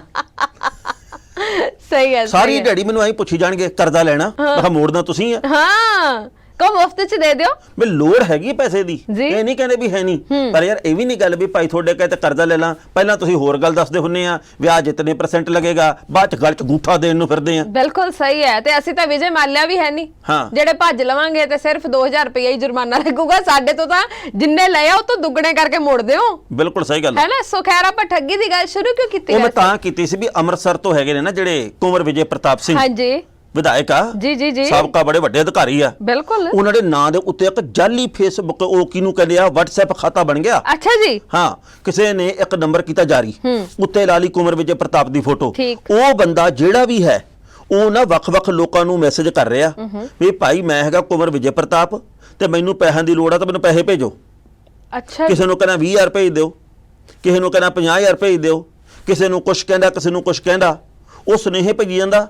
ਬੰਦਾ ਕਈ ਵਾਰੀ ਸੋਚ ਲੈਂਦਾ ਵੀ ਯਾਰ ਕੁੰਵਰ ਵਿਜੇ ਪ੍ਰਤਾਪ ਵਿਧਾਇਕ ਸਾਹਿਬ ਦਾ ਹੱਥ ਤੰਗ ਹੋਣਾ, ਸੋ ਬੰਦਾ ਪਰ ਕਈ ਗੱਲਾਂ ਸੋਚਦਾ, ਪਰ ਇੱਕ ਬੰਦੇ ਨੇ ਪਤਾ ਲੱਗਾ ਜੀ ਕਿ ਕੁੰਵਰ ਵਿਜੇ ਪ੍ਰਤਾਪ ਅਸਲੀ ਤੱਕ ਪਹੁੰਚ ਕਰ ਲਈ। ਉਹ ਕਹਿੰਦੇ ਯਾਰ ਮੈਂ ਤਾਂ ਪੰਜੀ ਨਹੀਂ ਮੰਗੀ, ਮੈਂ ਤਾਂ ਇਦਾਂ ਦਾ ਕੁਛ ਕੀਤਾ ਨਹੀਂ, ਨਾ ਮੈਂ ਕਿਸੇ ਨੂੰ ਕੁਛ ਸੁਨੇਹਾ ਭੇਜਿਆ। ਉਹ ਵਿਚਲੀ ਗੱਲ ਹੁਣ ਨਿਕਲ ਕੇ ਸਾਹਮਣੇ ਆਈ ਆ ਵੀ ਇਹ ਕੋਈ ਜਾਲਸਾਜ਼ ਬੰਦਾ, ਇਹ ਕੋਈ ਠੱਗ ਬੰਦਾ ਹੈਗਾ। ਹਾਂ, ਹਾਂਜੀ। ਤੇ ਤੁਹਾਨੂੰ ਪਤਾ ਟਾਣਾ ਸਾਹਿਬ ਉਹ ਕਲਰ ਜੇ ਤਾਂ ਪਾ ਕੇ ਦੇਖਿਆ, ਹਾਂਜੀ, ਉੱਤੇ ਪਤਾ ਲੱਗ ਜਾਂਦਾ ਉਹ ਵਿੱਚੋਂ ਕੋਈ ਹੋਰ ਹੀ ਨਿਕਲਿਆ ਜੀ। ਉੱਤੇ ਨਾਮ ਕੋਈ ਹੋਰ ਹੀ ਸੀ ਜਿਹਦੇ ਤੇ ਉਹ ਨੰਬਰ ਰਜਿਸਟਰ ਸੀ। ਪਰ ਤੁਹਾਨੂੰ ਪਤਾ ਹੈ ਪਹਿਲਾ ਮਾਮਲਾ ਨਹੀਂ ਹੈ ਟਾਣਾ ਸਾਹਿਬ। ਇਸ ਤੋਂ ਪਹਿਲਾਂ ਵੀ ਕੁਝ ਕੁ ਸਮਾਂ ਪਹਿਲਾਂ ਦੀ ਗੱਲ ਹੈ, ਕੁਝ ਕੁ ਮਹੀਨੇ ਪਹਿਲਾਂ ਦੀ, ਉਦੋਂ ਵੀ ਇਦਾਂ ਹੀ WhatsApp ਦੇ ਉੱਪਰ ਨਾ ਇੱਕ ਗਰੁੱਪ ਬਣਿਆ ਸੀ ਜਿਹੜਾ ਕਿ ਪੁਲਿਸ ਦਾ ਇੱਕ ਬਹੁਤ ਵੱਡਾ ਅਧਿਕਾਰੀ ਸੀ ਉਹਦੇ ਨਾਂ ਦੇ ਉੱਤੇ। ਤੇ ਉਹਦੇ 'ਚ ਵੀ ਇਹੀ ਗੱਲਾਂ ਕਹੀਆਂ ਗਈਆਂ ਸੀ ਵੀ ਹਨਾ ਐ ਕਰੋ। ਇੱਕ ਤਾਂ ਉਹਨਾਂ ਦੀਆਂ ਡਿਊਟੀਆਂ ਆਪੇ ਹੀ ਬਦਲ ਦਿੱਤੀਆਂ ਤੇ ਦੂਜਾ ਪੈਸਿਆਂ ਪੂਸਿਆਂ ਦੀ ਠੱਗੀ ਦੀ ਗੱਲ ਉੱਥੇ ਵੀ ਸਾਹਮਣੇ ਆਈ ਸੀ। ਹਟਦੇ ਨਹੀਂ ਲੋਕ, ਨਾ ਨਾ ਨਾ, ਮੈਂ ਨਾ ਵੀ ਇਹ ਫੜੇ ਵੀ ਨਹੀਂ ਜਾਂਦੇ, ਡਰਦੇ ਵੀ ਨਹੀਂ। ਇਹ ਜਿਹੜੇ ਠੱਗੀਆਂ ਮਾਰਨ ਵਾਲੇ ਨਾ, ਜੀ। ਇੱਕ ਦਿਨ ਮੈਨੂੰ ਆ ਗਿਆ ਫੋਨ, ਅੱਛਾ ਆ KBC ਤੋਂ ਆ ਗਿਆ। ਹਾਂ ਉਹ ਕਹਿੰਦੇ ਵੀ ਕੌਣ ਬਣੇਗਾ ਕਰੋੜਪਤੀ ਚਾਉਣਾ ਤੁਸੀਂ। ਅੱਛਾ ਜੀ। ਉਹ ਬੀਬੀ ਬੋਲੀ ਮੂਰੇ, ਪਤਾ ਨਹੀਂ ਕੋਣੀ ਰੁਚਿਕਾ ਭਾਟਕਾ, ਪਤਾ ਨਹੀਂ ਕੌਣ ਸੀ, ਐਜੇ ਸੀ। ਅੱਛਾ ਜੀ। ਕਹਿੰਦੀ ਮੈਂ ਰੁਚਿਕਾ ਬੋਲ ਰਹੀ ਹੂੰ। ਉਹ ਤੇ ਮਗਰ ਉਹਨੇ ਸੰਗੀਤ मैं ਹੁਣ को देवी और सज्जनों नमस्कार बैरोन भाइयों, तो मैं कहनी भी आपने वहां से इनाम जीता है। अच्छा। आप बहुत कमाल के लक्की विनर हैं। तो मैं कहा मगर बोलता सुना पहले मैनू मैं उन्होंने कहा मेरा नाम लवे भी आप तो लक्की हो। प्रिया स्वर्ण सिंह टैना, आपको हम 2 करोड़ रुपए देंगे। मैं कहा इदां दी आवाज कट के दिखाओ। अच्छा। ਉਹਨੂੰ ਕਿੱਥੇ ਆਉਣੀ ਸੀ, ਬਰੀਕ ਤੇ ਜੀ ਜੇ ਆਵਾਜ਼ ਸੀ। ਕਿਸੇ ਉਹ ਨਕਲੀ ਬੰਦੇ ਨੂੰ ਲੈ ਆਉਂਦੇ ਫੇਰ ਤੇ ਮੈਂ ਉਹਦੀਆਂ 3-4 ਆਵਾਜ਼ਾਂ ਕੂਲੀ ਫਿਲਮ ਵਾਲੀਆਂ ਕੱਢ ਦੇਣੀਆਂ ਸੀ। ਇਹ ਵੀ ਠੀਕ ਹੈ। ਹਾਂ। ਹਾਂ ਤੇ ਫਿਰ ਤੁਸੀਂ ਕੀ ਕਿਹਾ ਉਹਨੂੰ? ਮੈਂ ਉਹਨੂੰ ਕਿਹਾ ਮੈਂ ਨਹੀਂ ਗੱਲਾਂ ਚਾਹੁੰਦਾ। ਮੈਂ ਕਿਹਾ ਆਪਦਾ ਸਮਾਂ ਨਾ ਜਾਇਆ ਕਰ। ਜੀ। ਮੈਂ ਇਹੋ ਜਿਹੇ 20 ਫੋਨ ਟਾਲਦਾ। ਉਹ ਚਿੱਠੀ ਜੀ ਪੈ ਗਈ ਫਿਰ। ਅੱਛਾ। मैं कहा घर ही अमिताभ बच्चन बनाई ਉਹਨੂੰ जाने ਪਤਾ ਨਹੀਂ ਸੀ ਨਾ ਵੀ ਮੋਰੇ ਸਵਰਨ ਸਿੰਘ ਟੈਨਾ रिश्ते है, में तो हम तुम्हारे बाप लगते हैं, नाम है। शहनशाह। हाँ हाँ क्या बात है। ਉਹ ਵੀ ਹਾਜ਼ਰ ਹੈ ਜੱਜ ਦਾ ਵਿਚਾਰ। ਹਰਮਨ ਜੀ, ਗਾਇਕ ਬੱਬੂ ਮਾਨ ਦੀ ਇੱਕ ਵੀਡੀਓ ਹਾਂਜੀ। ਕਲਿੱਪ ਆ ਜਿਹੜੀ, ਜੀ ਉਹ ਬੜੀ ਚਰਚਾ ਦੇ ਵਿੱਚ ਆ। ਇੱਕ ਪ੍ਰੋਗਰਾਮ ਦੇ ਵਿੱਚ ਬੱਬੂ ਮਾਨ ਹੋਰੀ ਗਾ ਰਹੇ ਆ ਜੀ ਤੇ ਗਾਉਂਦੇ ਗਾਉਂਦੇ ਨੇ ਉਹਨਾਂ ਨੇ ਕੁਝ ਕੁ ਗੱਲਾਂ ਕਹੀਆਂ ਜਿਹਦੀ ਬੜੀ ਵੱਡੇ ਪੱਧਰ ਤੇ ਚਰਚਾ ਛੜੀ ਆ। ਤੇ ਜਿਵੇਂ ਕਿ ਕੁਝ ਕੁ ਲੋਕ ਆਪਸ ਦੇ ਵਿੱਚ ਲੜਦੇ ਹੁੰਦੇ ਗਵਈਆਂ ਪਿੱਛੇ, ਤੇ ਉਵੇਂ ਫਿਰ ਲੜ ਪਏ ਆ। ਅੱਛਾ ਜੀ। ਕਈ ਕਹਿੰਦੇ ਵੀ ਲੈ ਬਿਲਕੁਲ ਗੱਲ ਸਹੀ ਕਹੀ, ਕਈ ਕਹਿੰਦੇ ਨਾ ਇਹ ਤਾਂ ਗਲਤ ਗੱਲ ਕਹੀ। ਦੇਖੋ ਮੇਰੀ ਇੱਕ ਤਾਂ ਬੇਨਤੀ ਇਹ ਆ ਵੀ ਗਾਉਣ ਵਾਲਿਆਂ ਦੇ ਪਿੱਛੇ ਜਾਂ ਲੀਡਰਾਂ ਦੇ ਪਿੱਛੇ ਸੋਸ਼ਲ ਮੀਡੀਆ ਦੇ ਉੱਤੇ ਕਦੇ ਨਾ ਲੜਿਆ ਕਰੋ। ਬਿਲਕੁਲ। ਕਦੇ ਗਾਲਾਂ ਨਾ ਕੱਢੋ ਇੱਕ ਦੂਜੇ ਨੂੰ, ਪਿਆਰ ਦੇ ਨਾਲ ਰਹੋ। ਤੁਸੀਂ ਕਿਸੇ ਦੇ ਵੀ ਪ੍ਰਸ਼ੰਸਕ ਹੋ ਸਕਦੇ ਆ। ਕੋਈ ਤੁਹਾਨੂੰ ਬਹੁਤ ਚੰਗਾ ਲੱਗਦਾ ਹੋ ਸਕਦਾ, ਕੋਈ ਤੁਹਾਨੂੰ ਬਿਲਕੁਲ ਹੀ ਚੰਗਾ ਨਹੀਂ ਲੱਗਦਾ ਹੋ ਸਕਦਾ, ਪਰ ਆਪਾਂ ਲੜਨਾ ਥੋੜੀ ਆ। ਜੀ। ਕੋਈ ਮਾੜਾ ਚੰਗਾ ਕਿਸੇ ਨੂੰ ਅਪਸ਼ਬਦਾਂ ਦੀ ਵਰਤੋਂ ਥੋੜੀ ਕਰਨੀ ਆ। ਤੇ ਕਦੇ ਕਿਸੇ ਕਲਾਕਾਰ ਨੇ ਆਖਿਆ ਵੀ ਮੇਰੇ ਪਿੱਛੇ ਦੂਜੇ ਨੂੰ ਗਾਲਾਂ ਕੱਢੋ। ਆਪਾਂ ਘਰੇ ਬੈਠੇ ਐਵੇਂ ਇਨਕਲਾਬ ਲਈ ਆਉਨੇ ਵੀ ਉਹਨੂੰ ਮਾੜਾ ਚੰਗਾ ਕਹਿ ਦਈਏ, ਇਹਨੂੰ ਮਾੜਾ ਚੰਗਾ ਕਹਿ ਦਈਏ। ਬੱਬੂ ਮਾਨ ਨੇ ਇਹ ਗੱਲ ਕਹੀ ਆ ਵੀ ਕਈ ਲੋਕ ਫੇਸਬੁੱਕ ਦੇ ਉੱਤੇ ਮੈਨੂੰ ਮਾੜਾ ਚੰਗਾ ਬੋਲਦੇ ਆ। ਅੱਛਾ ਜੀ। ਉਹ ਕਹਿੰਦੇ ਵੀ ਨਹੀਂ ਆ ਗਾਇਆ, ਨਹੀਂ ਆ ਗਾਇਆ। ਉਹ ਕਹਿੰਦਾ ਕਿ ਮੈਂ ਆਪਣੇ ਧਾਰਮਿਕ ਤੇ ਸਮਾਜਿਕ ਗੀਤਾਂ ਦੀ ਇੱਕ CD ਬਣਾ ਕੇ ਅੱਛਾ ਜੀ। ਅਕਾਲ ਤਖਤ ਸਾਹਿਬ ਦੇ ਉੱਤੇ ਭੇਜਤੀ ਆ। ਜੇ ਉਹਨਾਂ ਨੇ ਇਹ ਗੱਲ ਕਹੀ ਵੀ ਭਾਈ ਇਹ ਗਾਣੇ ਗਲਤ ਆ, ਗਲਤ ਗਾਇਆ, ਤਾਂ ਮੈਂ ਉੱਥੇ ਜਾ ਕੇ ਜੋੜੇ ਝਾੜੂੰਗਾ, ਮੈਂ ਉੱਥੇ ਜਾ ਕੇ ਸੇਵਾ ਕਰੂੰਗਾ। ਪਰ ਜੇਕਰ ਉਹਨਾਂ ਨੇ ਕਹਿਤਾ ਵੀ ਤਾਂ ਇਹਦੇ ਗਾਣੇ ਬਹੁਤ ਵਧੀਆ ਤੇ ਸਹੀ ਆ, ਤੇ ਫਿਰ ਜਿਹੜੇ ਲੋਕ ਫੇਸਬੁੱਕ ਦੇ ਉੱਤੇ ਅਵਾ ਤਵਾ ਲਿਖਦੇ ਆ ਜਾਂ ਬੋਲਦੇ ਆ, ਕਿ ਉਹ ਵੀ ਇਹ ਸਜ਼ਾ ਨੂੰ ਭੁਗਤਣਗੇ, ਕਿ ਉਹ ਵੀ ਮਾਫੀ ਮੰਗਣਗੇ? ਮੈਂ ਮਾਫੀ ਮੰਗੂੰਗਾ ਜੇਕਰ ਮੇਰੇ 'ਚ ਗਲਤੀ ਆ। ਜੀ। ਤੇ ਜੇਕਰ ਉਹ ਸਹੀ ਕਹਿਤਾ ਉਹਨਾਂ ਨੇ ਮੰਨ ਲਓ, ਕੱਲ ਨੂੰ ਕਹਿ ਦੇਣਾ, ਮਹੀਨੇ ਨੂੰ ਕਹਿ ਦੇਣਾ, 6 ਮਹੀਨਿਆਂ ਨੂੰ ਕਹਿ ਦੇਣਾ, ਤਾਂ ਕੀ ਜਿਹੜੇ ਕਿ ਮਾੜਾ ਚੰਗਾ ਬੋਲਦੇ ਆ ਉਹ ਭਾਈ ਜਾ ਕੇ ਤੇ ਮਾਫੀ ਮੰਗਣਗੇ? ਦੇਖੋ ਮੇਰਾ ਨਿੱਜੀ ਤੌਰ ਤੇ ਵਿਚਾਰ ਇਹ ਆ ਕਿ ਬੱਬੂ ਮਾਨ ਦੇ ਮੁੱਢਲੇ ਗੀਤਾਂ ਦੇ ਵਿੱਚੋਂ ਕੁਝ ਕੁ ਦੇ ਉੱਤੇ ਕਿੰਤੂ ਹੋਈ ਆ ਜੀ, ਤੇ ਹੋਣੀ ਵੀ ਚਾਹੀਦੀ ਸੀ। ਚੌਥਾ ਪੈਗ ਲਾ ਕੇ ਤੇਰੀ ਬਾਹ ਫੜਨੀ, ਇਹਦੇ ਤੇ ਕਿੰਤੂ ਵਾਲੀ ਗੱਲ ਆ। ਕਮਾਦ ਵਾਲਾ ਗੀਤ ਗਾਇਆ, ਇਹ ਤੇ ਕਿੰਤੂ ਵਾਲੀ ਗੱਲ ਆ, ਇੱਕੜ ਦੁੱਕੜ ਹੋਰ ਆ। ਪਰ ਜੇਕਰ ਅਸੀਂ ਪਿਛਲੀਆਂ ਗੱਲਾਂ ਨੂੰ ਲੈ ਕੇ ਤੁਰੇ ਫਿਰਾਂਗੇ, ਮੈਂ ਮੰਨਦਾ ਵੀ ਉਹ ਵੀ ਗਲਤ ਗੱਲ ਆ। ਉਸ ਤੋਂ ਬਾਅਦ ਉਹਨੇ ਪਿਛਲੇ 1 ਦਹਾਕੇ ਦੇ ਵਿੱਚ ਕੀ ਗਾਇਆ, ਮੇਰੇ ਖਿਆਲ ਮੁਤਾਬਕ ਇਹਦਾ ਵੀ ਮੁਲਾਂਕਣ ਹੋਣਾ ਚਾਹੀਦਾ। ਪਾਲੀ ਦੇਤਵਾਲੀਆ ਨੇ ਗਾਇਕੀ ਦੀ ਸ਼ੁਰੂਆਤ ਦੇ ਵਿੱਚ ਕਈ ਵਾਰ ਤੱਤ ਭੜੱਤੇ ਗੀਤ ਗਾਏ ਆ। ਪਰ ਜੇਕਰ ਅਸੀਂ ਹੁਣ ਇਹ ਗੱਲ ਕਹੀਏ ਵੀ ਉਹ ਪਰਿਵਾਰਕ ਗੀਤਾਂ ਦਾ ਗਾਇਕ ਆ, ਤੇ ਮਗਰਲੀ ਗੱਲ ਚੱਕ ਕੇ ਫਿਰ ਬਹਿ ਜਗੇ ਇਹ ਗੰਦਾ ਗਾਉਂਦਾ ਰਿਹਾ, ਇਹ ਵੀ ਮਾੜੀ ਗੱਲ ਆ। ਪਿਛਲੇ ਲੰਮੇ ਸਮੇਂ ਤੋਂ ਬੰਦਾ ਕੀ ਕਰ ਰਿਹਾ, ਮੇਰਾ ਖਿਆਲ ਆ ਵੀ ਇਹਦੀ ਚਰਚਾ ਵੱਧ ਹੋਣੀ ਚਾਹੀਦੀ ਹੈ। ਜੀ ਦੇਖੋ ਗੱਲ ਇਹ ਹੈ ਕਿ ਬਦਲਾਅ ਹਰੇਕ ਦੀ ਜ਼ਿੰਦਗੀ ਦੇ ਵਿੱਚ ਆਉਂਦਾ, ਔਰ ਆਪਾਂ ਅਕਸਰ ਇਹ ਗੱਲ ਕਰਦੇ ਹੁੰਦੇ ਆ ਟਾਣਾ ਸਾਹਿਬ ਵੀ ਜਿਵੇਂ ਜਿਵੇਂ ਇਨਸਾਨ ਆਪਣੀ ਉਮਰ ਦੀਆਂ ਪੌੜੀਆਂ ਚੜ੍ਹਦਾ ਤਿਵੇਂ ਤਿਵੇਂ ਉਹਦੇ ਵਿੱਚ ਬਹੁਤ ਸਾਰੀਆਂ ਤਬਦੀਲੀਆਂ ਆਉਂਦੀਆਂ ਨੇ। ਉਹਦੀ ਸੋਚ ਵਿੱਚ ਤਬਦੀਲੀਆਂ ਆਉਂਦੀਆਂ ਨੇ, ਉਹਦੇ ਰਹਿਣ ਸਹਿਣ 'ਚ ਤਬਦੀਲੀਆਂ ਆਉਂਦੀਆਂ ਨੇ, ਔਰ ਸਭ ਤੋਂ ਵੱਡੀ ਚੀਜ਼ ਜਿਹੜੀ ਕਿ ਮਾਇਨੇ ਰੱਖਦੀ ਹੈ, ਜਿਹੜਾ ਉਹਦਾ ਸਰਕਲ ਹੈ, ਜਿਹੜੇ ਆਲੇ ਦੁਆਲੇ ਲੋਕ ਰਹਿੰਦੇ ਨੇ, ਉਹਨਾਂ ਦੇ ਵਿੱਚ ਤਬਦੀਲੀ ਆਉਂਦੀ ਹੈ। ਕਿਉਂਕਿ ਜਿਹੋ ਜੀ ਸੰਗਤ ਹੋਊਗੀ ਤੁਹਾਡੇ ਅੰਦਰ ਵਿਚਾਰ ਵੀ ਉਹੋ ਜਿਹੇ ਪੈਦਾ ਹੋਣਗੇ ਨਾ। ਬਹੁਤੀ ਵਾਰ ਅਸੀਂ ਵੇਖਦੇ ਹਾਂ ਕਿ ਸੰਗਤ ਇਹੋ ਜਿਹੀ ਹੁੰਦੀ ਹੈ ਜਿਹੜੇ ਕਿ ਕਹਿ ਲਓ ਵੀ ਆਪ ਵੀ ਬੰਦਾ ਉਹੋ ਜਿਹੀ ਮੱਤ ਦਾ ਹੁੰਦਾ ਤੇ ਸੰਗਤ ਵੀ ਉਹੋ ਜਿਹੀ ਹੁੰਦੀ ਹੈ ਨਾ। ਪਰ ਜੇਕਰ ਤੁਹਾਡੀ ਸੰਗਤ ਚੰਗੀ ਹੋ ਜਾਏ ਤਾਂ ਕਈ ਵਾਰ ਬੰਦਾ ਗਲਤ ਰਾਹ ਤੋਂ ਸਹੀ ਰਾਹ ਵੱਲ ਨੂੰ ਵੀ ਤੁਰ ਪੈਂਦਾ, ਵੀ ਨਹੀਂ ਇਹ ਮੈਂ ਹੁਣ ਤਾਂ ਹੀ ਗਲਤ ਕਰਦਾ ਰਿਹਾ ਤਾਂ ਹੁਣ ਮੈਨੂੰ ਸਹੀ ਕਰਨਾ ਚਾਹੀਦਾ ਹੈ। ਇਹ ਕਿਸੇ ਦੀ ਵੀ ਜ਼ਿੰਦਗੀ ਦੇ ਨਾਲ ਜੁੜੀ ਹੋਈ ਗੱਲ ਹੋ ਸਕਦੀ ਹੈ। ਸੋ ਇਸ ਲਈ ਜੇਕਰ ਕੋਈ ਸੁਧਰਨ ਦੀ ਕੋਸ਼ਿਸ਼ ਕਰ ਰਿਹਾ, ਜੇਕਰ ਕੋਈ ਚੰਗਾ ਬਣਨ ਦੀ ਕੋਸ਼ਿਸ਼ ਕਰ ਰਿਹਾ, ਜੇਕਰ ਕੋਈ ਹੁਣ ਆਪਣੇ ਅੰਦਰ ਬਦਲਾਅ ਲੈ ਕੇ ਆ ਰਿਹਾ, ਤਾਂ ਮੈਨੂੰ ਲੱਗਦਾ ਕਿ ਉਹਦੀ ਸ਼ਲਾਘਾ ਹੋਣੀ ਚਾਹੀਦੀ ਹੈ। ਬਿਲਕੁਲ ਜੀ, ਉਹ ਕੋਈ ਵੀ ਹੋ ਸਕਦਾ ਜੀ। ਅਸੀਂ ਕਿਸੇ ਇੱਕ ਵਿਅਕਤੀ ਵਿਸ਼ੇਸ਼ ਦੀ, ਕਿਸੇ ਇੱਕ ਗਾਇਕ ਦੀ ਗੱਲ ਨਹੀਂ ਕਰਦੇ, ਜਿਹਨੇ ਅਤੀਤ ਦੇ ਵਿੱਚ 1 ਦਹਾਕਾ 2 ਦਹਾਕਾ 3 ਦਹਾਕਾ ਪਹਿਲਾਂ ਜੋ ਗਾਇਆ, ਕਮਰਸ਼ੀਅਲ ਵਪਾਰਕ ਬਿਰਤੀ ਨੂੰ ਮੁੱਖ ਰੱਖ ਕੇ ਗਾਇਆ, ਉਹ ਚਲੋ ਇੱਕ ਪਾਸੇ ਕਰਦੇ ਆ। ਜੇ ਤਾਂ ਉਹ ਅੱਜ ਵੀ 2 ਸਾਲ ਪਹਿਲਾਂ ਵੀ, 5 ਸਾਲ ਪਹਿਲਾਂ ਵੀ, 7 ਸਾਲ ਪਹਿਲਾਂ ਵੀ ਉਹ ਕੁਝ ਕਰਦਾ ਰਿਹਾ, ਫਿਰ ਤਾਂ ਆਪਾਂ ਕਿੰਤੂ ਕਰਾਂਗੇ। ਪਰ ਕਈ ਲੋਕ ਕਿਸੇ ਨੂੰ ਵੀ ਗਾਲਾਂ ਕੱਢਦੇ ਆ ਜੀ। ਕਈਆਂ ਦਾ ਕੰਮ ਹੀ ਗਾਲਾਂ ਕੱਢਣਾ ਹੁੰਦਾ, ਕਈਆਂ ਦਾ ਕਿੱਤਾ ਇਹ ਉਹ ਇਹ ਸੋਚਦੇ ਵੀ ਭਾਈ ਆਪਣਾ ਜੀਵਨ ਤਾਂ ਹੀ ਸਫਲਾ ਹੁੰਦਾ ਵੀ ਜੇ ਆਪਾਂ ਉਹਨੂੰ ਵੀ ਗਾਲ ਕੱਢਤੀ ਉਹਨੂੰ ਵੀ ਗਾਲ ਕੱਢਤੀ। ਉਹ ਕਿਹੜਾ ਸਾਹਿਤਕ ਬੰਦੇ ਆ। ਪਰ ਕਈ ਮੈਨੂੰ ਬੜੀ ਹੈਰਾਨੀ ਹੁੰਦੀ ਹੈ ਟਾਣਾ ਸਾਹਿਬ ਵੀ ਨਕਲੀ ਆਈਡੀਆਂ ਬਣਾ ਕੇ ਨਾ ਕੁਝ ਹੋਰ ਹੀ ਰੱਖ ਕੇ ਤਾਂ ਫੇਰ ਵੀ ਗਾਲ ਕੱਢਣ ਚ ਆਪਣੇ ਆਪ ਤੇ ਬੜਾ ਮਾਣ ਮਹਿਸੂਸ ਕਰਦੇ ਵੀ ਆਪਾਂ ਤਾਂ ਕਹਿਤਾ ਫਿਰ ਹਨਾ। ਤਾਂ ਇਹ ਨਹੀਂ ਸੋਚਦੇ ਵੀ ਤੁਸੀਂ ਜੋ ਕਹਿ ਰਹੇ ਹੋ ਇਹ ਸਿਰਫ ਤੁਸੀਂ ਹੀ ਪੜ ਰਹੇ ਹੋ। ਕਈ ਵਾਰ ਤਾਂ ਜਿਹਨੂੰ ਗਾਲ ਕੱਢੀ ਹੁੰਦੀ ਉਹ ਪੜਦਾ ਵੀ ਨਹੀਂ ਆ ਵੀ ਮੈਨੂੰ ਕੀ ਕਿਹਾ ਕੀ ਨਹੀਂ। ਸੋ ਤੁਸੀਂ ਆਪ ਹੀ ਲਿਖਦੇ ਹੋ, ਆਪ ਹੀ ਪੜਦੇ ਹੋ, ਆਪ ਹੀ ਖੁਸ਼ ਹੁੰਨੇ, ਆਪਣੀ ਹਉਮੈ ਨੂੰ ਪੱਠੇ ਪਾ ਰਹੇ ਹੋ, ਹੋਰ ਕੁਝ ਨਹੀਂ। ਚੰਗੇ ਗੀਤਾਂ ਦੀ ਕਦਰ ਕਰਗੇ, ਚੰਗੇ ਕਲਾਕਾਰਾਂ ਨੂੰ ਵੱਧ ਤੋਂ ਵੱਧ ਕੰਮ ਦੇਗੇ, ਚੰਗੇ ਨੇਤਾਵਾਂ ਦਾ ਸਨਮਾਨ ਕਰਗੇ, ਚੰਗੇ ਬੁਲਾਰਿਆਂ ਨੂੰ ਆਪਾਂ ਕਦਰ ਕਰਗੇ, ਨਾਲ ਜੋੜੀਏ ਆਪਣੇ। ਇਹ ਬੜੀ ਵੱਡੀ ਜ਼ਰੂਰਤ ਆ। ਤੇ ਅਸੀਂ ਜਿਹੜੇ ਵੀ ਮਾੜਾ ਗਾਉਂਦੇ ਆ, ਜਿਹੜੇ ਵੀ ਮਾੜਾ ਲਿਖਦੇ ਆ, ਜਿਹੜੇ ਵੀ ਲੀਹ ਤੋਂ ਲੱਥੀਆਂ ਗੱਲਾਂ ਕਰਦੇ ਆ, ਜ਼ਿੰਦਗੀ ਦੇ ਉਬੜ ਖਬੜ ਰਾਹਾਂ ਨੂੰ ਪੇਸ਼ ਕਰਨੀ ਥਾਂ ਦੇ ਉੱਤੇ ਇੱਕ ਵੱਖਰੀ ਮਾਤਵ ਦੀ ਪੇਸ਼ਕਾਰੀ ਕਰਦੇ ਆ, ਉਹਨਾਂ ਤੋਂ ਬਚ ਕੇ। ਬਿਲਕੁਲ ਸਹੀ। ਕਿਸੇ ਨੂੰ ਮਾੜਾ ਕਹਿਣ ਦੀ ਲੋੜ ਨਹੀਂ, ਆਪ ਹੀ ਬਚ ਕੇ। ਬਿਲਕੁਲ ਸਹੀ। ਲਓ ਜੀ ਹਾਜ਼ਰ ਹੈ ਜੱਜ ਦਾ ਵਿਚਾਰ। ਲਓ ਜੀ, ਵਕਫੇ ਤੋਂ ਬਾਅਦ ਇੱਕ ਵਾਰ ਫਿਰ ਤੁਹਾਡਾ ਸਵਾਗਤ ਹੈ ਤੇ ਮੈਂ ਹਾਂ ਸਵਰਨ ਸਿੰਘ ਟਹਿਣਾ ਤੇ ਉਹੀ ਹਰਮਨਥਨ ਜੀ ਨਾਲ ਨੇ। ਉਹੀ ਮਤਲਬ ਜਿਹੜੇ 20 ਮਿੰਟਾਂ ਤੋਂ ਬੈਠੇ ਆ। ਨਹੀਂ ਤੇ ਆਪਾਂ ਹੁਣੇ ਆਏ। ਮੈਂ ਤਾਂ ਬਸ ਜਦੋਂ ਜਾਗੋ ਉਦੋਂ ਸਵੇਰਾ। ਆ ਫਰਕ ਹੁੰਦਾ ਟਾਣਾ ਸਾਹਿਬ, ਆਪਣੇ ਲਈ ਗੱਲਾਂ ਹੋਰ, ਕਿਸੇ ਦੇ ਲਈ ਗੱਲਾਂ ਹੋਰ। ਚਲੋ ਖੈਰ ਕੋਈ ਗੱਲ ਨਹੀਂ। ਬਸ ਮੈਂ ਤੁਹਾਨੂੰ ਇੱਕ ਬੇਨਤੀ ਕਰਨੀ ਆ ਜੀ, ਜਦੋਂ ਵੀ ਤੁਸੀਂ ਘਰੋਂ ਆਉਨੇ ਸਕੂਟਰੀ ਤੇ ਹਾਂਜੀ ਹੈਲਮਟ ਲੈ ਕੇ, ਕਰੋੜ ਕੇ ਗਿਆ ਸਕੂਟਰੀ ਤੇ ਹੈਲਮਟ ਲੈ ਕੇ ਆਉਣਾ ਜੀ। ਆਰਸੀ ਹੋਵੇ ਤੁਹਾਡੀ ਜੇਬ 'ਚ, ਹੈਗੀ ਹੈ। ਲਾਇਸੈਂਸ ਹੋਵੇ ਜੇਬ 'ਚ, ਹੈ। ਪ੍ਰਦੂਸ਼ਣ ਸਰਟੀਫਿਕੇਟ ਹੋਣਾ ਚਾਹੀਦਾ ਹੈ ਭਈ, ਹੈ। ਤੇ ਸਾਰਾ ਕੁਝ ਲੈ ਕੇ ਤੇ ਫੇਰ ਘਰੋਂ ਨਿਕਲਣਾ ਜੀ।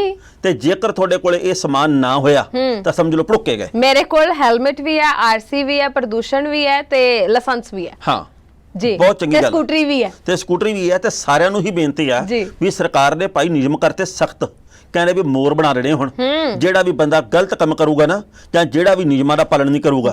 ਹੁਣ ਤੱਕ ਕਈ ਲੋਕ, ਕਿਉਂਕਿ ਮੈਨੂੰ ਪਤਾ ਵੀ ਸਾਡੇ ਪੰਜਾਬੀਆਂ ਦੇ ਰਜੇਵੇਂ ਬਾਲੇ ਆ ਬਹੁਤ ਜ਼ਿਆਦਾ, ਅਸੀਂ ਤਾਂ ਜਾਣਾ ਛੂਕਦੇ ਤੁਰੇ ਜਾਣਾ, ਸਾਨੂੰ ਕੋਈ ਪਰਵਾਹ ਨਹੀਂ ਵੀ ਲਾਲ ਬੱਤੀ ਹੋ ਗਈ ਆ, ਪਹੁੰਚਣਾ ਸੀ ਹਰ ਥਾਂ ਤੇ ਲੇਟ ਹੀ ਆ, ਪਰ ਐ ਜਾਣਾ ਐ ਕੱਢ ਕੇ ਐ ਕਰਦੇ ਕਰਦੇ, ਠੀਕ ਆ ਪਹੁੰਚਾਂਗੇ ਲੇਟ।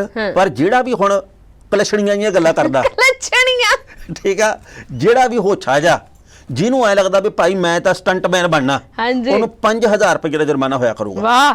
ਜਿਹੜਾ ਵੀ ਬੰਦਾ ਗੱਡੀ ਲਾਲ ਬੱਤੀ ਤੋਂ ਲੰਘਾ ਦੂਗਾ 5000 ਰੁਪਏ ਜੁਰਮਾਨਾ, ਟਣਾ ਟਣ ਚਿੜੇ ਦੇ ਕੰਨ ਵਰਗੇ ਨੋਟ ਲੱਗਿਆ ਕਰਨੇ ਉਹਦੇ। ਅੱਛਾ ਜੀ। ਜਿਹੜਾ ਬੰਦਾ ਦਾਰੂ ਪੀ ਕੇ ਗੱਡੀ ਚਲਾਊਗਾ ਉਹਨੂੰ 5000 ਰੁਪਏ ਪਹਿਲੀ ਵਾਰ ਜੁਰਮਾਨਾ। ਬਹੁਤ ਵਧੀਆ। ਜਿਹੜਾ ਬੰਦਾ ਗੱਡੀ ਚਲਾਉਂਦਾ ਮੋਬਾਈਲ ਦੀ ਵਰਤੋਂ ਹੋਵੇ, ਕਿਉਂਕਿ ਸਾਨੂੰ ਆਉਂਦੇ ਵਾਲੇ ਫੋਨ ਆ ਤੇ ਬਾਹਲੇ ਜ਼ਰੂਰੀ ਸਾਡੇ ਕੰਮ ਹੁੰਦੇ ਆ। ਕਈ ਤਾਂ ਇੰਨੇ ਵਿਅਸਤ ਹੁੰਦੇ ਵਿਚਾਰੇ, ਤੁਰੇ ਤੁਰੇ ਜਾਂਦੇ ਐ ਕਰਕੇ ਜਾਂਦੇ ਹੁੰਦੇ ਆ ਵੀ ਉਹਨਾਂ ਕੋਲ ਇੰਨਾ ਸਮਾਂ ਨਹੀਂ ਹੁੰਦਾ ਵੀ ਸਾਈਡ ਤੇ ਖੜ ਕੇ। ਪੰਜਾਬ ਦੇ ਵਿੱਚ ਨਾ ਤੁਸੀਂ ਕਿਸੇ ਲਾਲ ਬੱਤੀ ਤੇ ਖੜੋ ਜੀ ਤਾਂ ਤੁਹਾਨੂੰ ਪਤਾ ਲੱਗਦਾ ਵੀ 50% ਤੋਂ ਵੱਧ ਲੋਕ ਐਸੇ ਆ ਜਿਹੜੇ ਕਿ ਗੱਡੀ ਚਲਾਉਂਦੇ ਵਕਤ ਮੋਬਾਈਲ ਦੀ ਵਰਤੋਂ ਕਰਦੇ ਆ। ਉਹਨਾਂ ਦੇ ਕੋਲੇ 15-20 ਲੱਖ ਰੁਪਏ ਦੀ ਗੱਡੀ ਹੋਊਗੀ, ਪਰ ਉਹਨਾਂ ਦੇ ਕੋਲੇ 2000 ਵਾਲਾ ਉਹ ਨਹੀਂ ਹੁੰਦਾ, ਤੂਤਰੀ ਨਹੀਂ ਹੁੰਦੀ ਜਿਹੜੀ ਕਰਨ ਨੂੰ ਲਾਉਂਦੇ ਆਪਾਂ। ਉਹ ਐਂ ਕਰਦੇ ਜਾਣਗੇ, ਫਿਰ ਕਰਨਗੇ ਨਾ ਰੁਕੀ ਮਾੜਾ ਜਿਹਾ, ਰੁਕੀ ਪੁਲਿਸ ਵਾਲੇ ਆ ਐ ਕਰਕੇ ਗੱਡੀ, ਹਾਂ ਹੁਣ ਬੋਲ ਨਾਂਗੇ।